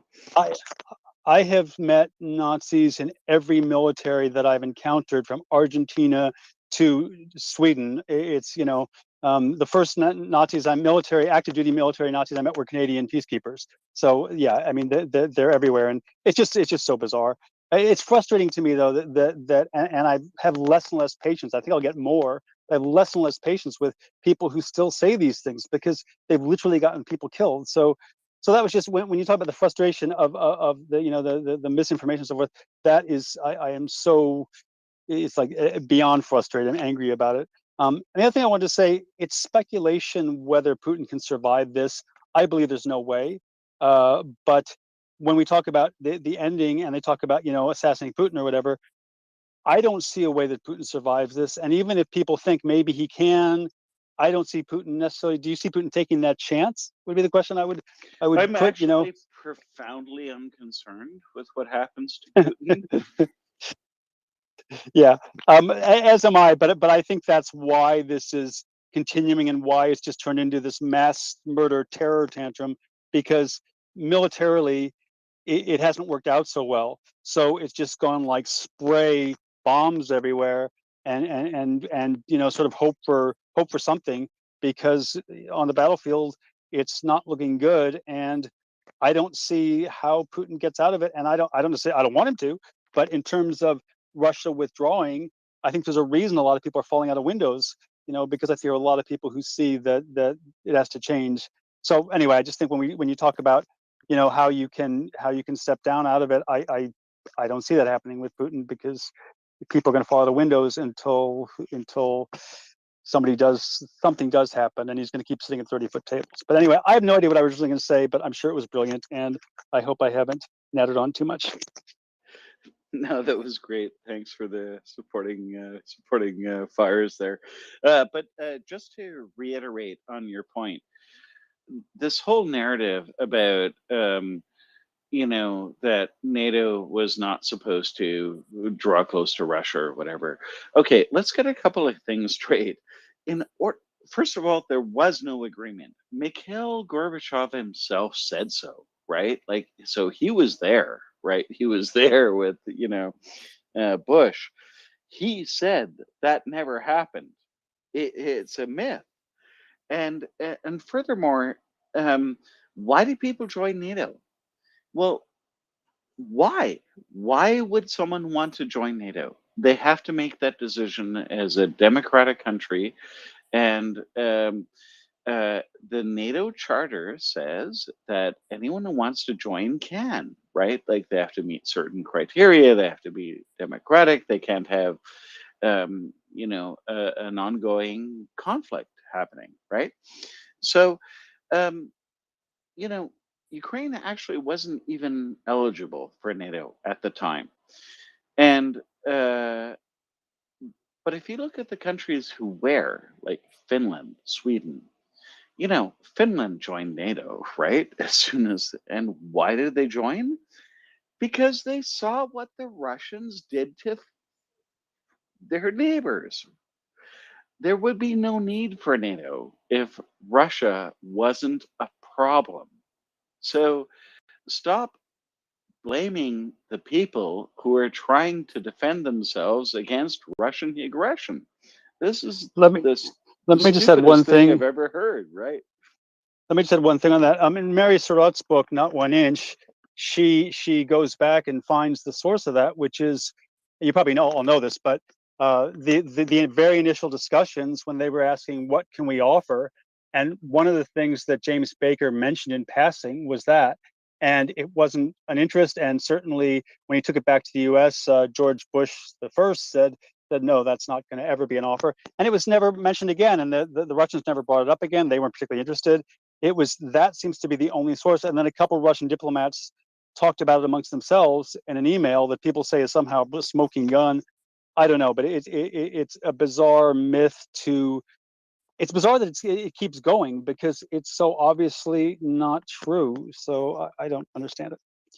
Yeah, and furthermore, I would point out that if there's any argument to join NATO, I mean, those arguments have been made because Sweden and, you know, Finland didn't join up just for fun, right? They joined up because they saw the threat that everyone else saw. NATO would not need to exist if Russia would just mind their own friggin' business, right? That, Well, the question was settled in basically, '97 with the NATO-Russia Founding Act. I mean, when people keep talking about this, it's like, yeah, that's why they have a whole document to settle the question, and it's settled. There's no more discussion. So anyway, that's we can go into every damn aspect, of the 14 points of propaganda. The next time we'll have to talk about Satanists in Ukraine and their dirty biolab bombs. But anyway. yeah, thank you very much, Love Child. I really appreciate that. Let's go to Erland. Erland, you're still up. Good morning. You, I you hope know, you had a good night's sleep. yeah, I slept 5.5 hours or so. Yeah, normally I never speak in the morning because I'm grumpy, but this guy that we're still talking about really it woke me up because there are so many things that he like all the buttons he could push he pushed them, and you probably went through most of them and you handled it very well. Um, but there's this one thing that it still really annoys me about something he said, and it's this historical babble he started with. That who knows where the really border of the historical Ukraine was, and if there was, and when people start talking like that, uh, it just shows that they don't understand that this isn't about having an historical argument about borders. Then, No, it's about people's right to self-determination. That's yeah, what infuriates me. yeah, and of course, in a situation like Ukraine, you're gonna have a few people who are going to be brainwashed and they want to be a part of Russia. Almost no one now, because they see what Russia is, and there were very few in 2014 as well. Uh, and a few of them were maybe situated more east in the country or whatever, but they were not in a majority, and this has been proven time over again. But it doesn't really even matter because when the Soviet Union was dissolved, there was a referendum. It was democratic. It was with international observers, and all the different oblasts and regions voted for independence from the Soviet Union, that Ukraine should be the country of the 91 borders. Uh, and 100%. uh, 100%. and the country as an institution, it is when you're a citizen of a country, you oblige to you should oblige by their laws, and then hopefully that country is democratic, and then the nation has a duty over for you, and the most important one is to provide your security. And that's why for years and years, whenever someone asks me why should we spend more on the military, because I've always been saying we should spend more on the military, I always reply like, "Why do you pay your house insurance?" Yeah, yeah. The answer is always yes, right? Um, so did your house burn the last 10 years? You paid your house insurance, and the answer is always no, but they still keep paying it, right? And that's why people pay taxes. That's why people serve as conscripts in Ukraine, uh, and uh, and that's why Ukraine needs to protect its people, because there are a lot of people like the guy that we heard earlier that says like it's Zelensky's fault that Ukrainians are dying, because he should just let Russia come in and then less children will die. All this nonsense. But if you look at the facts, the people don't want it. The Russians are committing genocide, and so on and so on. But this important principle about that the state should provide your security, and Zelensky has a duty as as a president, and all the military officers has a duty to defend all the citizens at all costs. And trust me, Zelensky has been having to take some really difficult decisions, and he admits it. He is clearly a person who doesn't take lightly on this. You can see it in his speeches, and I think people should, if they're in doubt, study what he says, because he's a guy who suffers with his people. You can see it in his eyes, and I just wanted to say that. And thank you, Bloke, for keeping it going. You've been keeping it going since you were struggling to get up. Must have been 12 hours ago now. Yeah, actually, Twitter has been absolutely absurd, over the past 48 hours. But we are going to do a co-host swap. We're working on it. Unfortunately, it takes people several tries to try to swap out. So in the meantime, you're stuck with me. But I think Herman has made it up. Is everything working, Herman? Do you have full functionality, or? Yeah, I'm sorry, I have to erupt it, and I haven't had a single Twitter glitch in the last 48 hours. I'm not going to swear. Okay, that's great to hear. But I'm annoyed that. And can you please pass me the name of your phone and your provider? Let's go to lunchtime. Oh dear, that's Herman. I think yeah, that's kind of not the most diplomatic thing you could have said, I think. I just wanted to touch on something a previous speaker, like what was his name, Christian, I think, said. He was sort of taking issue with the idea that Daniel raised of a headshot for Putin, and whether or not that would, stop the war. Um, I think actually, I think it would stop the war, because the situation at the moment is Russia doubling down on a very a stupid decision, and the only person that really prolonging this war benefits is Putin, right? It doesn't benefit, certainly doesn't benefit Ukraine, doesn't benefit any country outside Ukraine. It doesn't particularly benefit Russia, right? If they continue at this rate, as others have said, um, they risk destroying what little army is left, sort of thing. Russia's already in a situation where they shipped out people teaching in military colleges to the front, with the result that you now have very poorly trained. For example, I mean, there was a discussion earlier today about helicopter pilots, and why the Russian helicopter pilots are so crap. Partly because they shipped off all the instructors to the front at the beginning of the war. So really, who does this continue to benefit? The only person that continues to benefit is Putin. And while it is true that in the long term there is this problem of Russian imperialism and so on, you have to bear in mind that this nationalism, this sort of I think it's an annual march where children dress up in military uniform and stuff to sort of show their great love of Russian military prowess and other nationalistic claptrap. This was encouraged hugely by Putin, right? So it's his sort of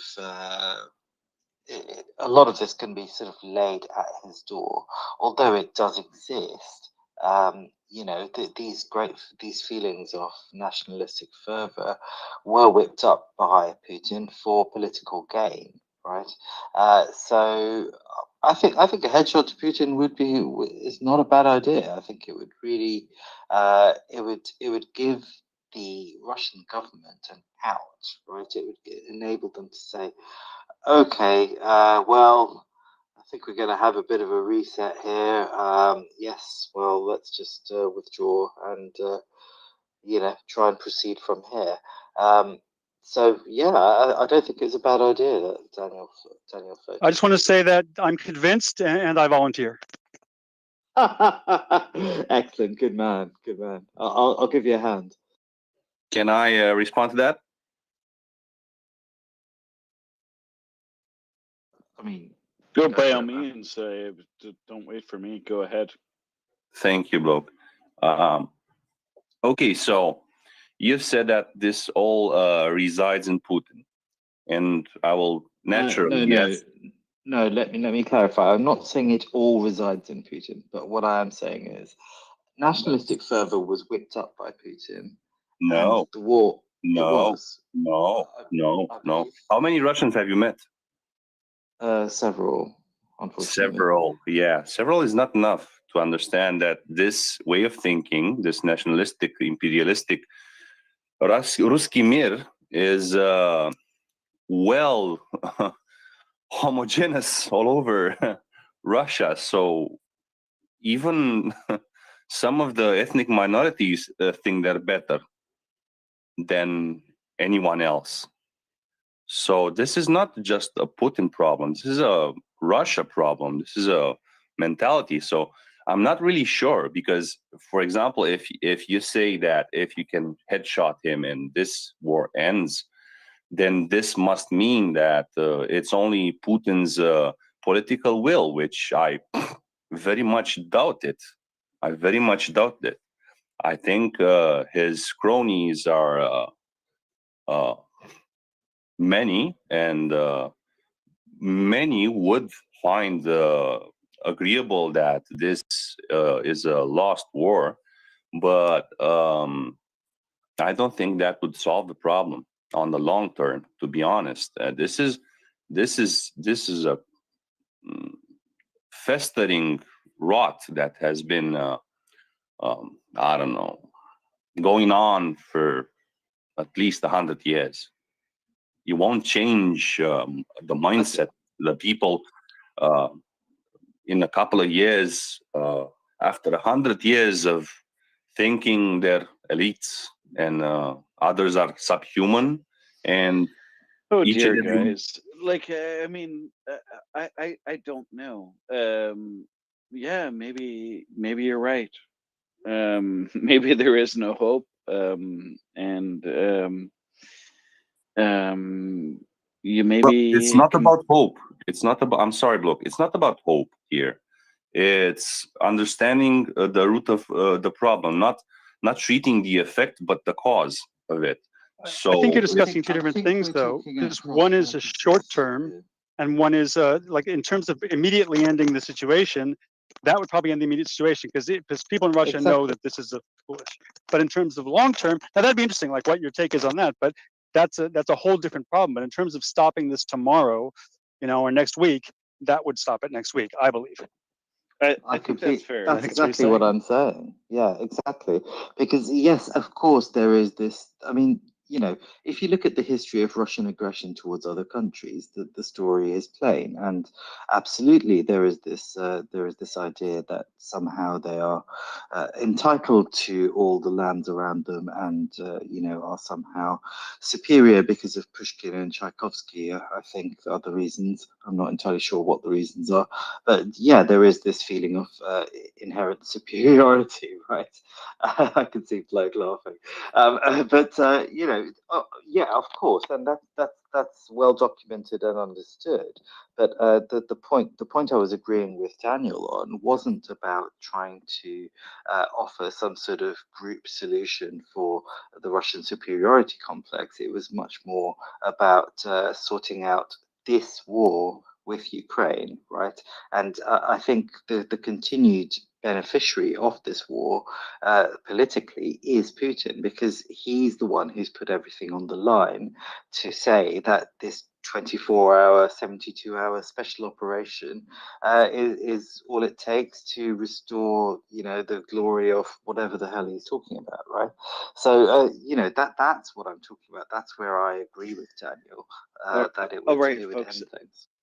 Yeah, I think we can find a compromise here, right? Short term, long term, and yeah, I agree with both of you. all three of you actually, and probably Anda as well, who has lowered her hand, but I probably agree with her because she's usually quite wise. Um, I do want to move to another topic. So, Christian, I see your hand is still up. So, why don't you just wrap it up and we'll move on? But I do understand all your points. So, to summarize, we have to keep our focus on the short term. That's what this space is about. Just ending this invasion of Ukraine. And then, yes, we will have to deal with Russia. They will have to be contained. They will have to be. I don't know, but there will be consequences for this war, and those consequences may last longer than this war. But that's a separate topic. I see that point. Like really quick, exactly to the point, really good consequences. And if anybody thinks that these guys that were side by side with Putin will not suffer consequences and they don't think about these consequences, well, then sure, let Yeah, Russians now you're snipe. going to get me mad about Schultz's comments or Macron's comments, right? Yeah, so let's move on. Thank you. Yeah, so just to reiterate for the audience, Schultz, a day or two ago, seemed convinced that business could return to normal after the war was over. And, one or two people might have an objection to that. Now, I would like to introduce a brand new topic with the cooperation of Herman, my co host, and I would like to introduce Ola as our speaker. Ola is from Ghana, and he has been doing a lot of work in Africa to combat misinformation. And he has a pretty deep understanding of the insidious nature of Russia's influence in Africa, especially, you know, the work that work. Could I call it work? The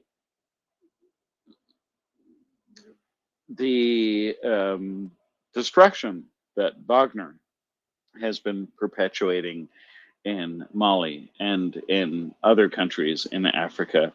And Allah has been rather infuriated lately by Russian propaganda. And so we've been DMing, and I thought I would give Allah a chance to vent because we've all been venting. Christian and I have been venting, and a number of people have about Russian propaganda. And Ola has something to say. So go ahead, Ola.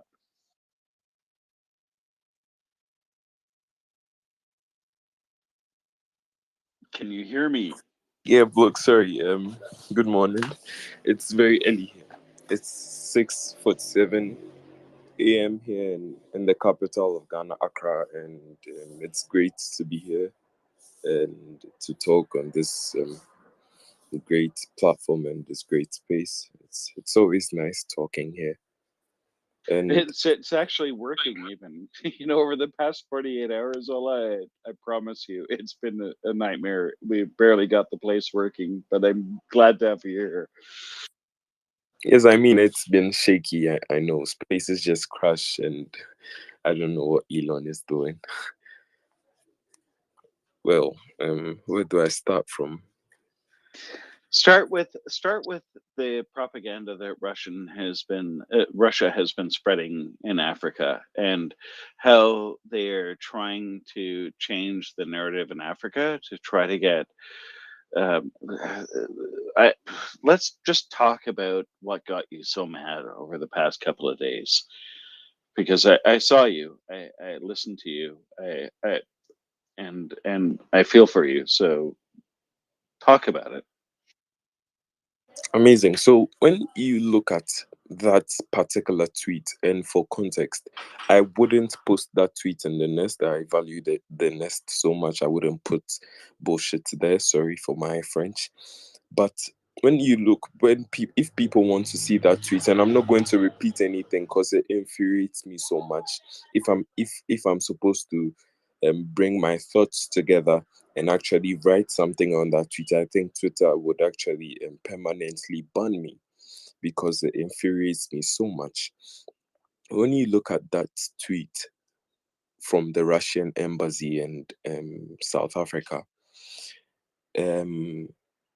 everything about that tweet is the very basics of Russian propaganda in Africa and African countries. Just that tweet. That is what they get Africans' emotions up and they get African support.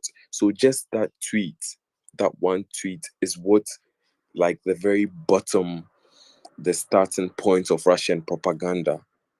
That, should I even say it? That they've never colonized anyone and they've never hurt Africans. They've never had colonies in Africa. So Africans should support them and they've helped Africans gain their freedoms. All that bull crap. Like, it's just so much. You know what? I think someone posted when I posted on that tweet. I think someone posted that an amazing article from Rand Corporation and about how their propaganda makes people angry, and I think it actually worked because every minute I go back and I see that tweet, it makes me angry. And you can't simply tell Africans that, okay, you've never had colonies in Africa and so you've never hurt Africans, right? Okay, but why are you hurting the people that you've hurt people around you? You've hurt people that you are hurting people that you called your brothers not long ago. So they lie so much, and the whole problem is illiteracy and the book. So for myself, I'm in school. I'm reading history and political science, and I like to get myself informed. I want to learn a lot. I always want to learn something new. I have people who wonder why I think the way I think, and there are people. I remember the very first time I came on Twitter, and I came on a Twitter space. My account didn't used to be locked, and I had people come and message me. I remember a Nigerian came onto the space. I think Finance was here, Yehuda was here. I was here. Yeah. Oh, amazing. I'm glad you were here. So you know what happened, right? And later that guy came into my messages telling me how I'm a sellout and I've forgotten the words.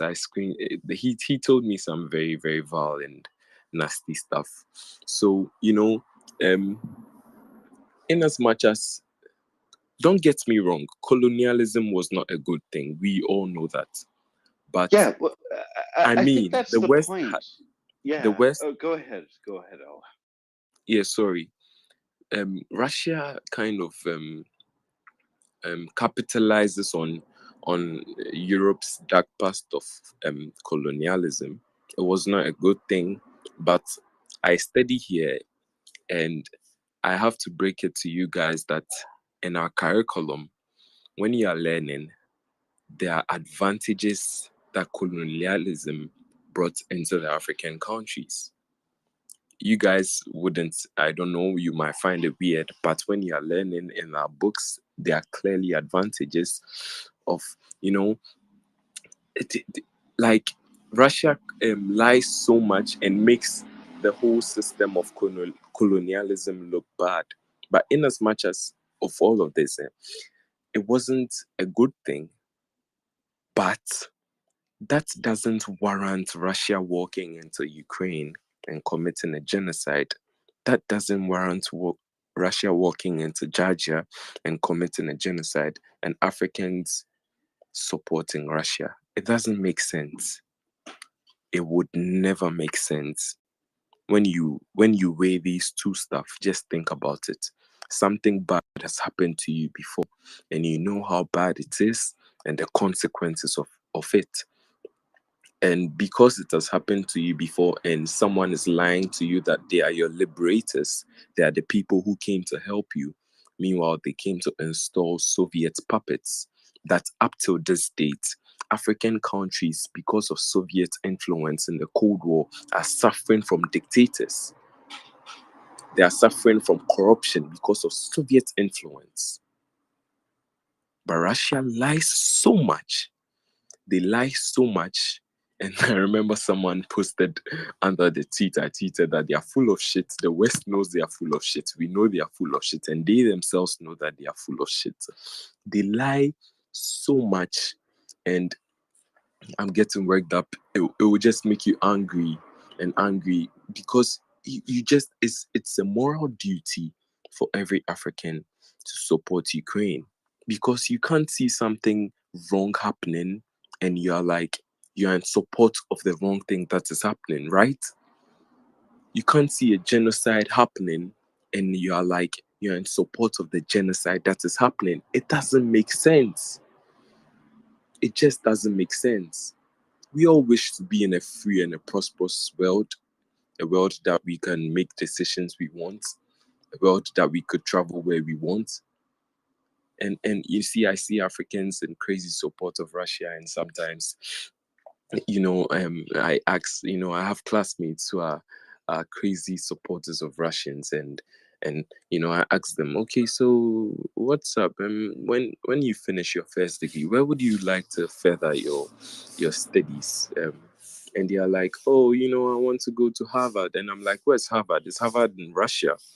And they're like, no, that's not the point. And they love Russia so much, but not even a dog in Africa would like to live in Russia, because no one wants to live under an authoritarian regime, because they don't even value their lives. Look at how they are treating their soldiers. Look at how they are treating their soldiers. How much more? And the myth that the Russians are the African friends, you have it so wrong. Russians are nothing but extremely racist. When you read articles of African students who go and study in Russia, and they tell you the stuff that happened to them, and the Russians just cover it up, and they're like, the West is so racist. They always want to cover something up and be so. They are like the saints in the whole situation. They are like the people who've never done anything wrong. They are the saints. They've not done anything wrong. They've not hurt Africans. They've not colonized Africans. So Africans should support their stupid, genocidal and useless war in Ukraine. And unfortunately, some African countries are giving them very, very important votes. And that's what I'm saying right now. There needs to be a plan in place to combat Russia's disinformation campaign in Africa. I did some digging, and it was about one article I read when in February, right? So the article was about how just this war was. And I'm no cyber guy. I don't know how to go into those stuff. But when I looked at the website, it was a South African website, right? And the ads on the website happened to be an ad about a car dealership in South Africa and how you finance cars, right? And I realized that another ad in that website was from the Russian military export agency. I don't know how to mention their name, the Rosobornet. I don't know if anyone knows it, how they can mention the Russian military export. So I realized that they have clearly made an investment in websites. I don't know how they do it. I'm expecting that if someone knows how websites are set up, do you need any hardware? So They've clearly made that, and I've realized that they target countries, especially South Africa, because when you look at the tweet about how they've never hurt Africa, it was from the Russian embassy in South Africa. They tweeted that out, and they have. When you look at a lot of South Africans, I've spoke to South Africans from this place, MriyaReport, and they are phenomenal, and how they think about what's going on is so wrong, and they are so disappointed in their country and their country stance. So, they kind of target the stable African countries, the African countries that are stable, and that they can go and push in their lies. They push in their propaganda. And that tweet was one of the worst tweets ever that I've seen. Since I've seen some bad tweets from the Russian embassies, but this was one of the worst tweets ever. You can't tell me that you've never hurt Africans, so I should support you whilst you are hurting someone. It doesn't make sense, right? So there needs to be a plan in place. I mean, Russia goes about saying that the West never helps Africa. Last week, Wednesday, the German government gave the Ghanaian government $82 million. It's so clear that the West really wants to help Africa. But the problem that Africa is facing right now in Ghana, as like where I live, my country, is so much corruption. It's so much corruption that the country is not able to move forward. It's so much corruption that we are so stagnant. Western countries are helping so much with money, but it's like the system is in such a way that the political elite who are in power, when the money comes, when these aids comes, they just squander everything. So Russia behaves like, oh, the West never helps you, and the West came to colonize you and take your resources away. Let me break it to you guys. Colonialism is not the reason why African countries are not developing. It's because of corrupt governments, break of governments, corrupt regimes, military dictatorships. They come because of their selfish interests. Some of the Asian countries were colonized. They have moved away from colonialism. They are prospering.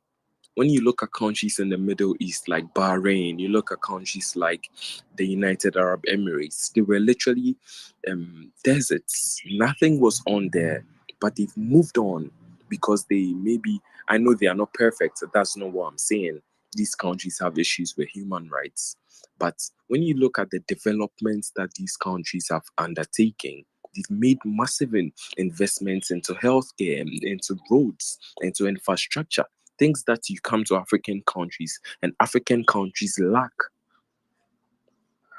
So it's so clear that the West wants to help, and it's so frustrating that as the West is helping, Africans are blinded by Russian propaganda by saying that, oh, the West never helps you and the West came to colonize you. I think that you made a couple of really interesting points that I would like to focus on, right? So first of all, I want to acknowledge the effect of colonialism on Africa, which is true, right? And you know it's true, and we all know it's true, and we have to acknowledge that, right? But what I thought infuriated you, and correct me if I'm wrong, what I thought infuriated you the most was when Russia was trying to claim that they were not trying to achieve the same thing, even now, with the the things they're doing with the Wagner Group, right? For example, in Mali and other African states. And I thought it was really interesting when you pointed out that authoritarianism is the problem. And if Africans can establish democratic rule of law, then they could prosper, right? And this is the key to unlocking the riches of Africa and to helping Africans be free. The key to unlock that is to get rid of authoritarian governments, right? Well, let me, I will stop talking. I'm sorry for Lunchtime, interrupting. hot mic. I think he was, rolling his eyes at my comments, but but let's let Ola talk. I didn't get your question right, Block. Is it about what the dictators and these authoritarian regimes and how they just cover up their governments as a democratic government by just voting? Democracy is not about voting. Democracy is rule of law. Democracy is equality before the law. Real democracy is being able to lift your people up from poverty and putting them into good situations, good living situations. But these African countries, because they know that the West is looking, and the West hates authoritarianism, and we ourselves, the citizenry, hate authoritarianism, they just cover up and say that, because we vote every 4 years and maybe every 6 years, we are democratic. No, that is not democratic. Democracy. You are being corrupt. Corruption is not part of democracy, because there needs to be checks and balances on the governments that will check corruption. But these governments are corrupt. And you look at groups like Wagner groups and how they are like the terror and the what was that German? Was the word I want to use. The secret police, right? They are the secret police for these authoritarian regimes. In checking The Stasi? Sorry? The Stasi in like Eastern Europe? I'm not sure what you're referring to. No, I mean the secret police. They act as the secret police and how they ensure that. But the Gestapo, exactly. Sorry. They act as the Gestapo for all these authoritarian leaders and how they help in coup d'etats, just like in the country north of Ghana. You guys heard Burkina Faso recently had a coup d'etat, and we also on Russian Telegram how they said that yes, Wagner helped them. They helped those military leaders to bridge that coup. We all want to live free. We all want to be prosperous. We all know that the best form of governance is democracy and freedom, where we all have a say. In the 17th chapter of St. Luke, it's written that the kingdom of God is within man, not a group of men, nor some men. It's between all of us. We, the people, have the power. So something needs to be done effectively. Something needs to be done. Because, I say this, see, the defeat of Russia and Ukraine is going to be the monumental fall of dictators in Africa, because they are going to lose their ally. And I say this when I see people going back and forth on designating Wagner Group as a terror organization. I just don't understand. It should be done already. It should be done. And I remember so well, one evening I came on and I spoke with CJ, and I told CJ that wouldn't it be nice if some French Rafale jets in the Sahel mistakenly just go to the new Wagner base in Mali and mistakenly bomb the new Wagner base and mistakenly go back, and just look at what happened in the Central African Republic. I don't know how true it is, but I hope it is. Africa, just as you said, Bloke, Africa can really prosper if we have an effective governance and not just a voting democracy. That is not what we want. We want everyone to be equal before the law. We want to get rid of the political elite, and we want the people to have a say. We want an effective governance. We want roads. We want good roads. We want an effective rail system. we don't ask for anything big, but these governments just don't care about us. But just because they aspire just to be like Vladimir Putin, have a big yacht, have a big house, have power, and silence their opposition, silence ethnic minorities, get rid of ethnic minorities. That is what they aspire to be like. The dictators in Africa, when you look at, I get so much worried about an African country, Uganda, where Bobby Wine is from. Bobby Wine visited Ukraine in summer, and I'm sure some of you know that. And maybe I remember Ben was on here and telling you should shoot Bobby Wine a DM on how he should come on here, and he would be an amazing guest. You know, when you look at Uganda and what is going on in Uganda, it is one of the worst authoritarian regimes in Africa. Not forgetting about Equatorial Guinea, not forgetting about the country north of Ghana that just had a coup. We don't know what their people are going through. Not forgetting about Mali, not forgetting about even my country, Ghana, that we just cover up democracy as a voting democracy, but yet there are human rights abuses. Political oppositions are being arrested. So that is why I advocate so much. I don't know why the West is flinching, and just give Ukraine what they need, because the faster Russia is defeated, the more allies they lose in Africa. They are going to lose so many allies that you are giving their people hope. Because when Russia is defeated, I guess Wagner is defeated, Wagner Group is defeated, the people are going to have, hopefully, are going to have a representative government who represents their demands, things they want done, infrastructure, hospitals, just the basic stuff. That is what Africans are asking for, just the basic stuff. But this is what I say. Russia needs to be defeated. It's a must. They must be defeated in Ukraine. They must be defeated in Ukraine.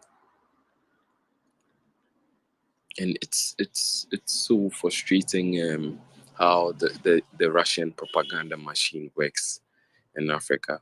But when I get so frustrated, I sometimes relax and I'm like, I don't care, because Ukraine is doing the hard fighting. Ukraine is paying the heaviest price for freedom. I'm not being shelled in Ghana. Maybe I live in a foolish government, but the Ukrainians are fighting. They are paying the heaviest price for the freedom. They are being a check on all of us. They are teaching every single one of us a lesson that if someone comes to take your freedom, if someone comes to wage this genocidal regime on you, you just don't sit down and say, okay, they should do what they want. But you get up and you fight. You fight for your freedom. And they are teaching us a very, very, very big lesson. A big lesson. Sorry, Block. Sorry for going. That was beautiful. I have very little to add to that. I would encourage our listeners, especially those on the panel, to raise their hands and ask questions.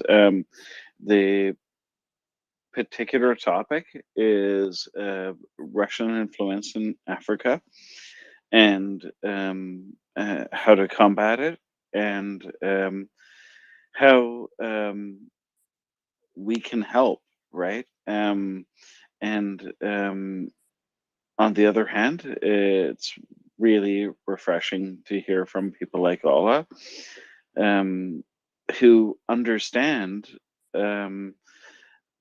how important it is that Russia be defeated in Ukraine, because this has a spillover effect that Allah understands very well, and that perhaps not many people understand. So if there are no hands up, Allah, maybe you could expand on how this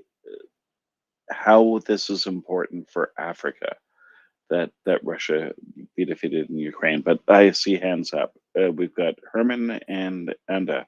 Go ahead. Ola, it was really great to listen to your very strong statements, very clear messaging.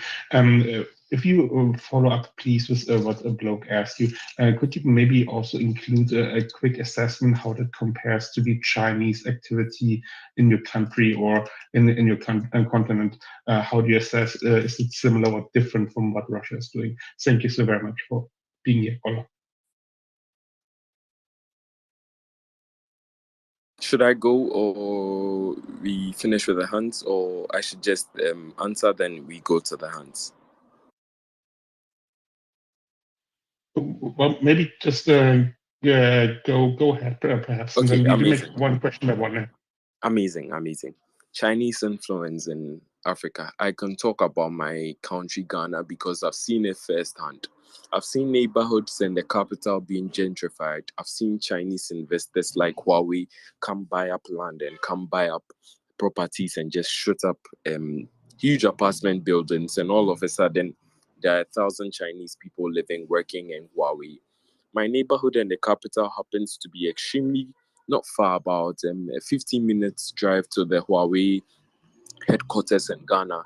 And the whole neighborhood is slowly being gentrified by the Chinese people. When you look through my media, Herman, and I'm sure you can see that, you'd see a building where you see a post of the Chinese Ghanaian Friendship Association, right? Chinese influence in Ghana is fast. And one thing that the Chinese have is money. But I've had this conversation with Jingu already. I'm sure you guys know Jingu. And he has explained that everything would fall apart. The Chinese engage in a lot of illegal mining in Ghana, quote unquote, galamsey. They leave their countries and engage in that.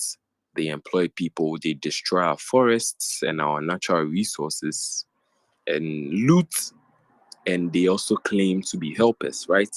And they also go around spreading that I don't want to swear again. They also spread that narrative that they are also helpers and they help African countries. But when you look at what the Chinese are doing, how do you loan African countries and you build projects for them, right? And when you build these projects for them, how do you tell them that if they can't pay back the loans you give to them, you are taking control of the projects that were built? How is that helping Africans? If you're not trying to sieve your way and take advantage of them. Chinese influence in Ghana, man, it's crazy, and in African countries, and how do I put this? I would say that they are doing a better job than the Russians, because in as much as the Russians are just doing a lot of speaking and misinformation and disinformation, the Chinese are actually pushing in money. They are investing a lot. They are investing into things like satellite TV, and they have this famous satellite TV in Ghana called Star Times. And they came into Ghana and they bought the rights for the Ghanaian Premier League, our football Premier League. The soccer, as Americans say, soccer Premier League. They bought the rights for it. So they are the only people that are certified to show the Ghanaian Premier League in Ghana. You can't watch it anywhere. And when you buy that satellite TV, everything on there, you watch it, and how the Chinese are so great and the Chinese are better than the West and the Chinese have the best architecture. They never show the human rights abuses. They never show what the Uyghurs are going through. You know, they are just like the Russians. And the sad thing is, Africans, because of the education, some Africans fall victims to to these lies because they don't read. They don't want to learn. I remember the very basics of when I was growing up, I was fortunate enough to had gone to school. I'd say that it really helped. People from where I come from don't end up where I am now. So I'd say this: I'm fortunate to have the kind of knowledge I have. But what I'm really trying to say is the Chinese are not any different from the Russians. They are also doing the same thing, and they are doing it even more strategically because they are investing a lot of money.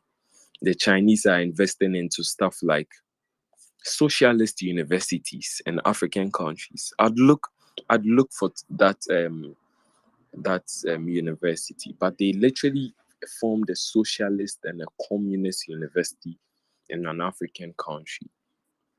How do you even do that? How do you even do that? But they are being very, very strategic about it, and they need to be dealt with. Look at what's happening in the Horn of Africa, where they just went to establish a naval base. Who even sent them?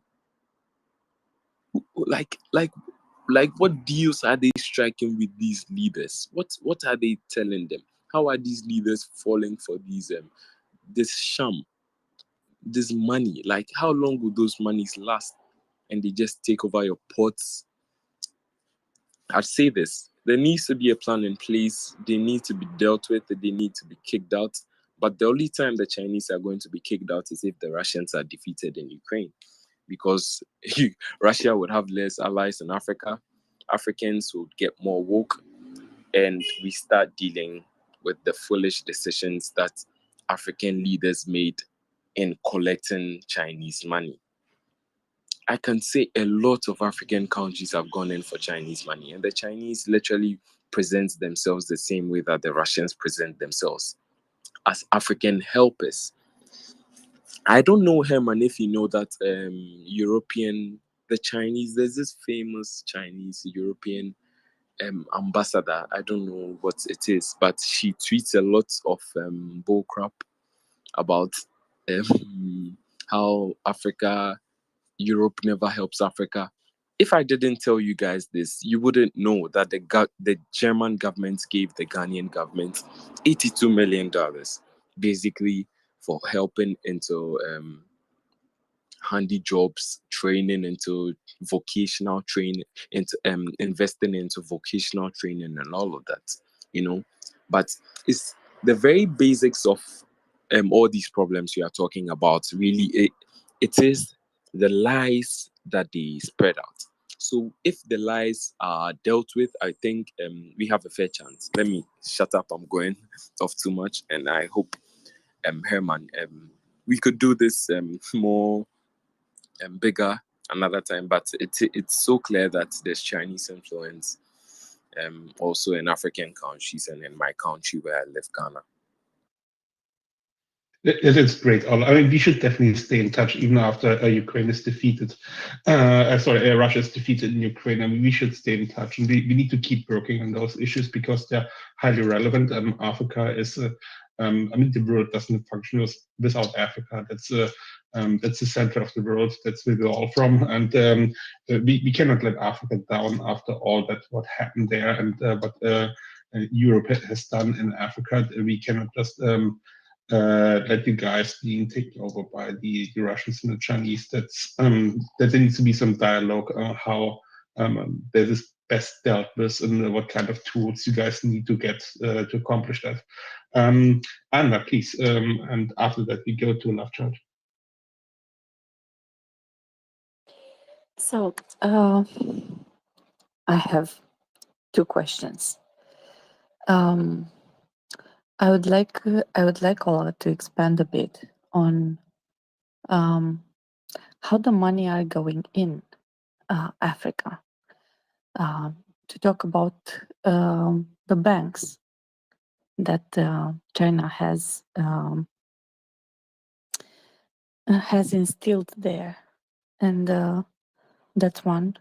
And second, what is how are the Russians controlling in Africa? Because they are alike in how they think, but they approach differently the same topic.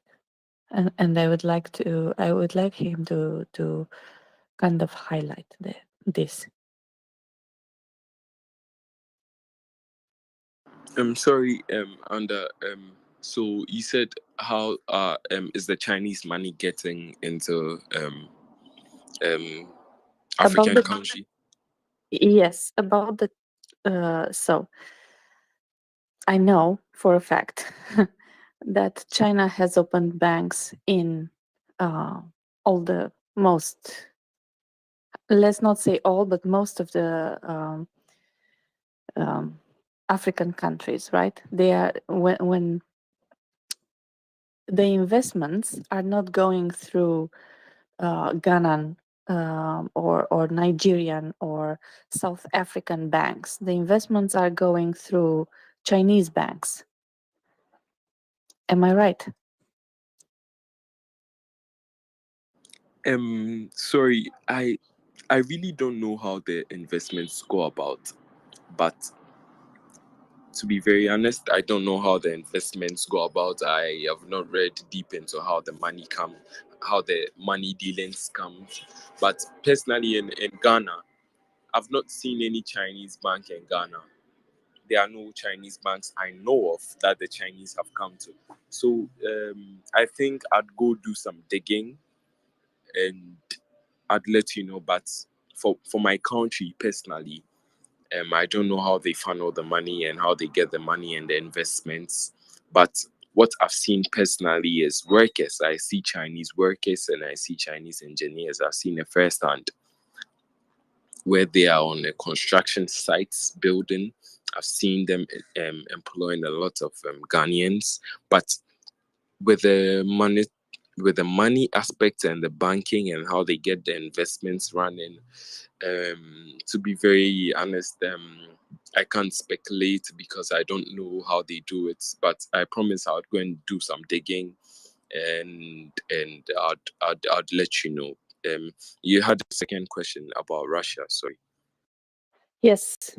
So what's the difference? What's Russia's approach? Because they are not getting, they are not Russia, giving away money. no. You know they don't have money themselves. So, one of the most interesting things I learned this year was in school in my previous semester.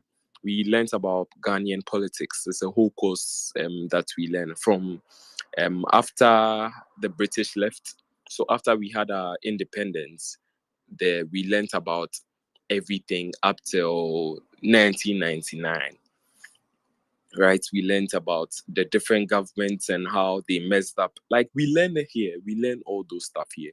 And something that I realized is when one of there was one leader who came to power in Ghana. His name is Jerry John Rawlings. When he came to power, he leaned extremely towards the Eastern. He had Eastern ideals. He was so communist. But one thing he realized was that was when the Soviet Union was about to collapse. So they didn't have money. They didn't give him money. He went to them. They didn't give him money. He went to Cuba. They didn't give him money.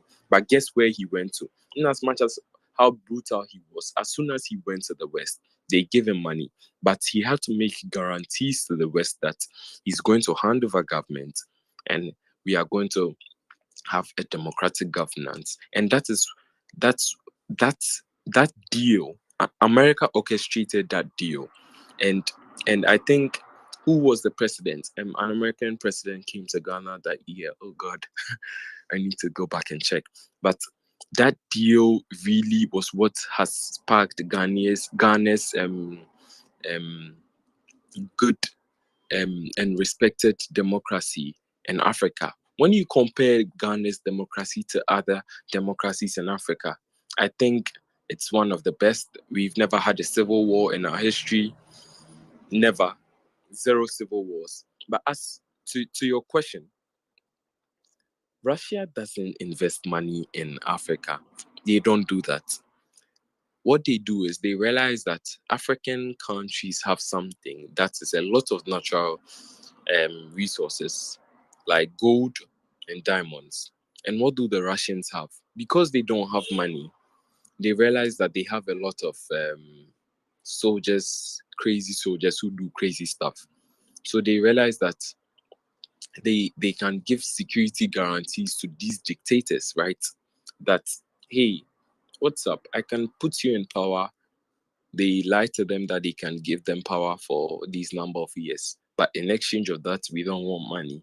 We want land concessions. So give us this land where these natural resources are. And there are clear evidence that there are places in Africa that they've seen that Wagner are securing and kind of what's the right word I should use? Like making sure that mining is going on and they are looting natural resources. I'd look for all those articles and I'd post them onto my page, and it's so clear. As you said, Anda, they don't have the money. They don't do that in African countries. Ever since, when you look at what they say about helping African countries, they've never really helped African countries monetarily. Maybe they help with architects. Maybe they help. In Ghana's history, our very first president was extremely communist. He was a socialist, Kwame Nkrumah. And when you look at the help that the Soviet Union gave to Ghana, it was really an exchange of natural resources. So you give natural resources to them, and they give you architects. They give you these people that would draw buildings, and you do that. But right now, as you're speaking, Russia is not pushing money into African countries. Maybe they are. Maybe it's a couple of millions of dollars that would spark an uprising somewhere, like we saw in Mali. So I read an article where a Malian was given an account where white-looking men who didn't speak English or neither French were handing out monies and handing out Russian flags. You remember when the war started, where there was a big protest, that funny protest, and I know the GRU was behind that. I can't dispute that. And how you saw people, those people don't have any idea what geopolitics and what they are doing, but they had pictures of Putin and they had Russian flags and how Russia is so great and all of that. But I know clearly that Russia is not pushing a lot of money like the Chinese are doing into African countries, but they are doing a lot of damage with Wagner Group and their terrorism. And there was an issue. Let me tell you this story.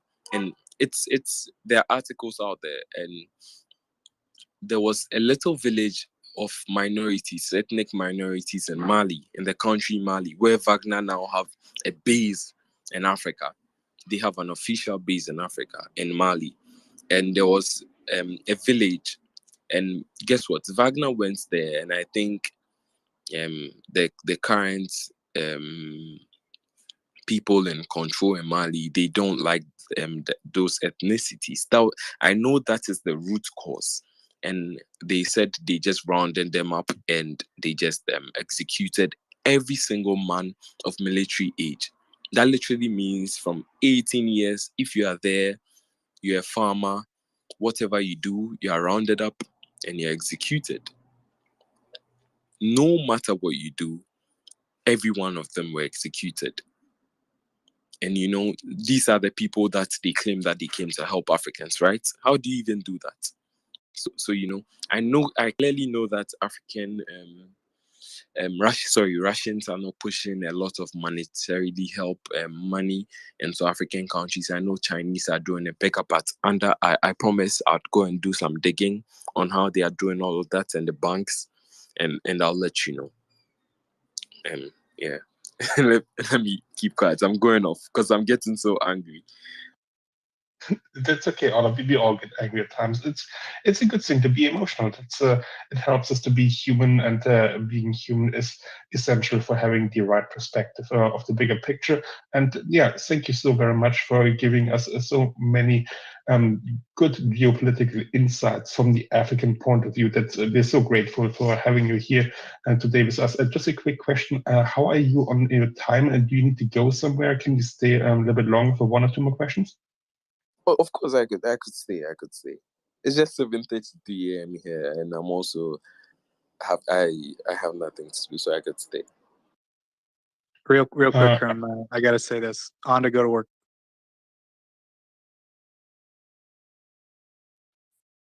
Okay, I'm going to work. Thank you, Joseph. Thank you, everybody. It's been an interesting discussion this morning. So I will go to work, and we will see each other tomorrow.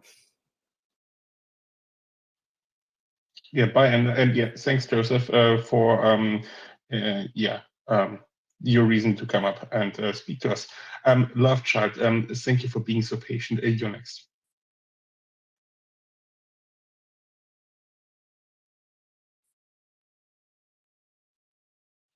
Love child, are you around?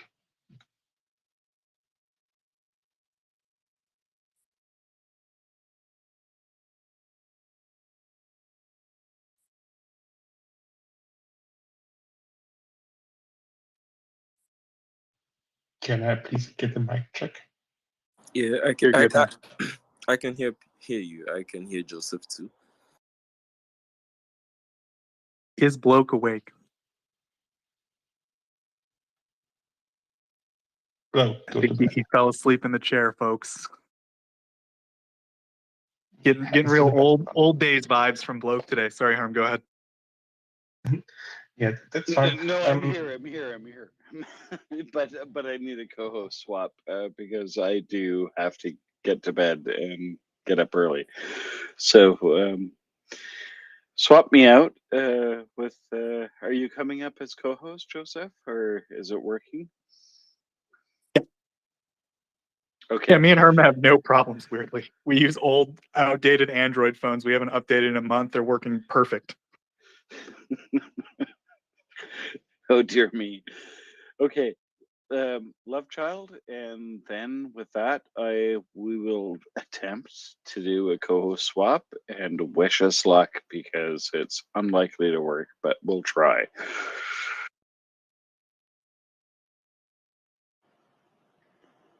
Love child, can you hear us?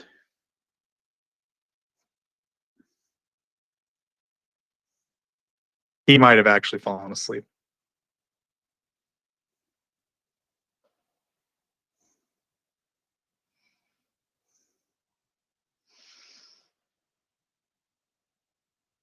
I think it's actually Twitter. That's happened to me before where I couldn't hear people anymore, and you just, you know, you can turn on closed captioning. By the way, folks, if that's a trick, if you turn on closed captioning, you can find out if you're cut off from Twitter Spaces on audio. In any case, I am going to drop down. Ola, really appreciate you coming up. Thank you, everyone, for a great evening. And Joseph, please rescue me. I need to get to bed. You know, and I just so grateful to the space and to all the people who contribute. And I think it's a really important conversation that we should continue. And Ola, yeah, you know, forgive my ignorance about Africa, but that's why you're here, right? Like to teach us what's been happening, how this propaganda is working, and what we can do to help. And just stay in touch. You're so welcome on this space, and we really appreciate your contribution. Thank you. Sure, Blog. Was it was a good one, and it's always amazing to come on here and speak. I always learn a lot. So yeah. Good night and have a good one. Yeah, seeing block off, and we all give him a round of applause for helping again with his time, with organizing the space, and thank you Ola for staying on here on the space, and welcoming up Joseph, who's going to co-host with me for a little bit longer until Europe is firmly woken up and ready to take over. Joseph, I see you raised your hand, but I have now, I would say, about 30 DMs of people who really want to change the topic, and I assume you know what topic we need to bring up now. It's just the public. Oh, I sure do, Herm. You ready? You ready for this? Yeah, absolutely. I'm ready for this. It is a good news. Well, folks, we don't have a lot of official information yet. We just have some unofficial videos, but there was a boom. It's a very significant boom. It is a boom in Engels Air Base, which is in what is that, Saratow? Which is about, if you were to shoot something from Kharkiv, that would be about 700 kilometers. And I want to stress, we haven't confirmed that this is for sure an attack. This very well could be some type of an accident. It's, ammo mishandling or something like that. But we've heard a lot of buzz from the Ukrainian side over the last maybe 2 weeks or so about new long-range Ukrainian drones that might be deployed that would have like 75 kilogram payloads, warheads. There's also, of course, the possibility that a HRIM-2 or Sapsin, which is sort of a Ukrainian indigenous missile, an ATACMS probably couldn't do this. I actually didn't ask John that, but I did ask John, like, what is the range of the HRIM or the Sapsin? And he said it's only like 400 kilometers or 500, but you can modify the payload to some degree to get more range out of it, up to 1,500 kilometers. So, I would say either of those are possible. Some type of an indigenous Ukrainian rocket, HRIM-2 or Sapsin, or a long-range drone that possibly hit something to cause a sympathetic reaction, meaning they hit a bunch of ammo and it went big boom. So anyway, maybe I'll throw the post up in the nest of we already got it up there, perfect. Yeah, I mean that's basically what we know as of right now, Herm, as far as I know. Do you have any other detail you want to share with people? I believe the range of the missile is capped at 499 kilometers because there's some international agreement for the range of those types of missiles.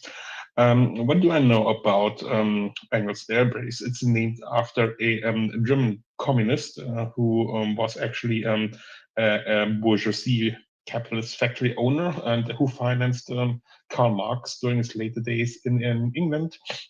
And to write down all those communist ideas. That's all I know about Engels. I didn't know even they had a place in Russia named like that. Learning new things all the time, and apparently they have things that go boom. And the things that can go boom there are strategic Russian bombers. Those are those very heavy, long-range bombers that can fly very high, have very heavy payload, and they have been used recently to shoot very nasty cruise missiles on Ukrainian civil infrastructure. And I guess the Ukrainians had a problem with that. And maybe they found somebody on site who would blow up a missile depot for them. They don't really need to have rockets to go there or UAVs. They probably just paid somebody to create a vodka to blow up a couple of airplanes. What do you think, Joseph? Would that make sense? It's certainly possible.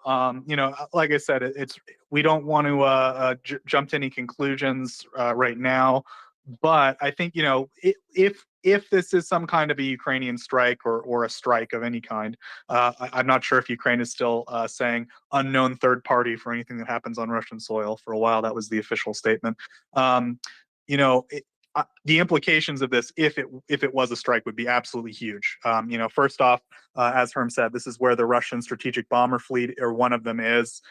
This indicates, first off, that Ukraine has a really, really deep reach into Russia. This is a really far target, right? I mean, if they can hit this, they can hit a lot of things. This is not a small explosion. It looked like it was a fairly, I'm not one to judge explosion sizes. I'll leave that to John Ridge. But I mean, this wasn't, a little teeny baby drone or anything like that. I think it looked to me like it had to be bigger than Derpy, the drone that took down the Rostov refinery.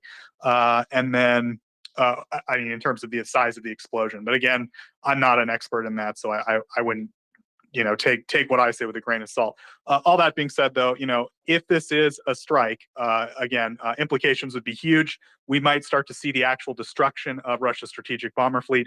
These are basically irreplaceable craft. They've been around since the 60s. It's the same for the US. They're not really something that are built today. So Russia can't really replace these in any meaningful time frame. And as Herb said, they're used deliberately to strike in these terror attacks. They shoot missiles from them, and most of them are just deliberately striking civilian targets. So there's a lot of symbolic and strategic meaning behind this, if there is in fact a hand behind it. I'll put it that way. So Herb, anything else? Yeah, sure. I need to add a couple of things to what you said, because you're painting this beautiful picture of this beautiful explosion in this region of Russia that has all those horrible weapons. And I think the first thing I would like to bring up, I believe, I'm not 100% sure, but I believe Russia never built a single strategic bomber. Those are, from my knowledge, all Soviet era machines, and they are probably completely irreplaceable with the current technical standards. Every time you take one of those down, they're gone for good.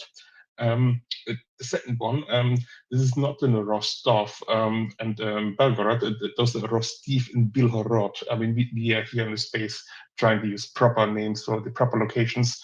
There's Kuban, not Kubansk, and Bilhorod, not Belgorod. Yeah, you get the drift. Yeah. So I think that's fairly important for the audience here to help everybody getting used to the proper terminology when it comes to location close to the border with Ukraine.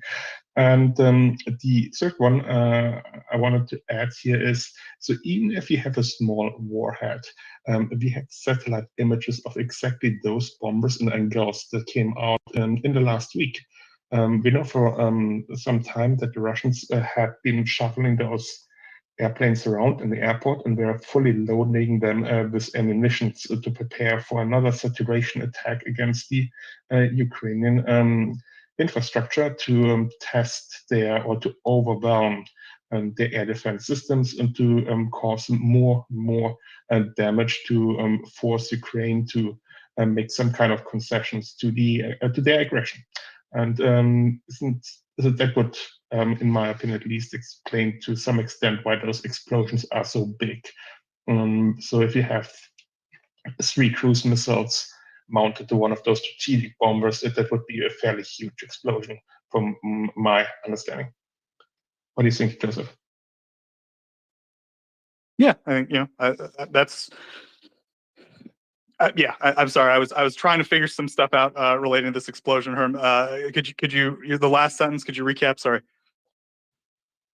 Oh yeah. So when you have all those, I think those Tu-95s, they can carry up to 3 of those Kh-55 or similar missiles. So that would be explain a very huge explosion if you just hit one of those bombers on those airfields that have been fully loaded in the last week with ammunition that I don't know which ones they are, but if you have one of those strategic bombers and you hit them with a small UAV or missile with a small warhead, the explosions would look a lot bigger than just the warhead of the weapon that's used to take it out.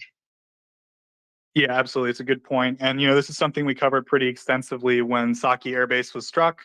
We kind of talked about how, at least in NATO armies, and, it's kind of assumed it would be the same case in Russian, official on the books rules, that, airfield ammo depots are supposed to be some of the more, carefully controlled ammo storage sites, because if they go boom, as we see now, lots of expensive planes can go boom, right? So they want to be extra careful. They try to make sure the planes are protected and when they can, and they try to put the ammo in like bunkers and stuff. At least this is what NATO armies do. However, I mean, I have to imagine that Russia assumed that this place is quite safe, right? I mean, when's the last time something hit Saratov, right? So, that might indicate that they are being quite lax in their security protocols or their practices, and as a result, the Ukrainians were able to hit something. Or again, we have not confirmed this is an actual strike yet. Actually, by the way, we're trying to get Wings Gunny up. We can't seem to get him up, so I'll try to do that. Harm, are you able to get him up or no? I'm working on that. Okay, let's try. I have two different ways to get at people. Yeah, let me work on that. And yeah, so even if you have the munitions stored separately, if it's true that they mounted them the aircraft beforehand, they then let the aircraft standing out, they would still be juicy targets. Yeah, absolutely. I think a lot of the stuff we talked about with Saki kind of comes into play.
you.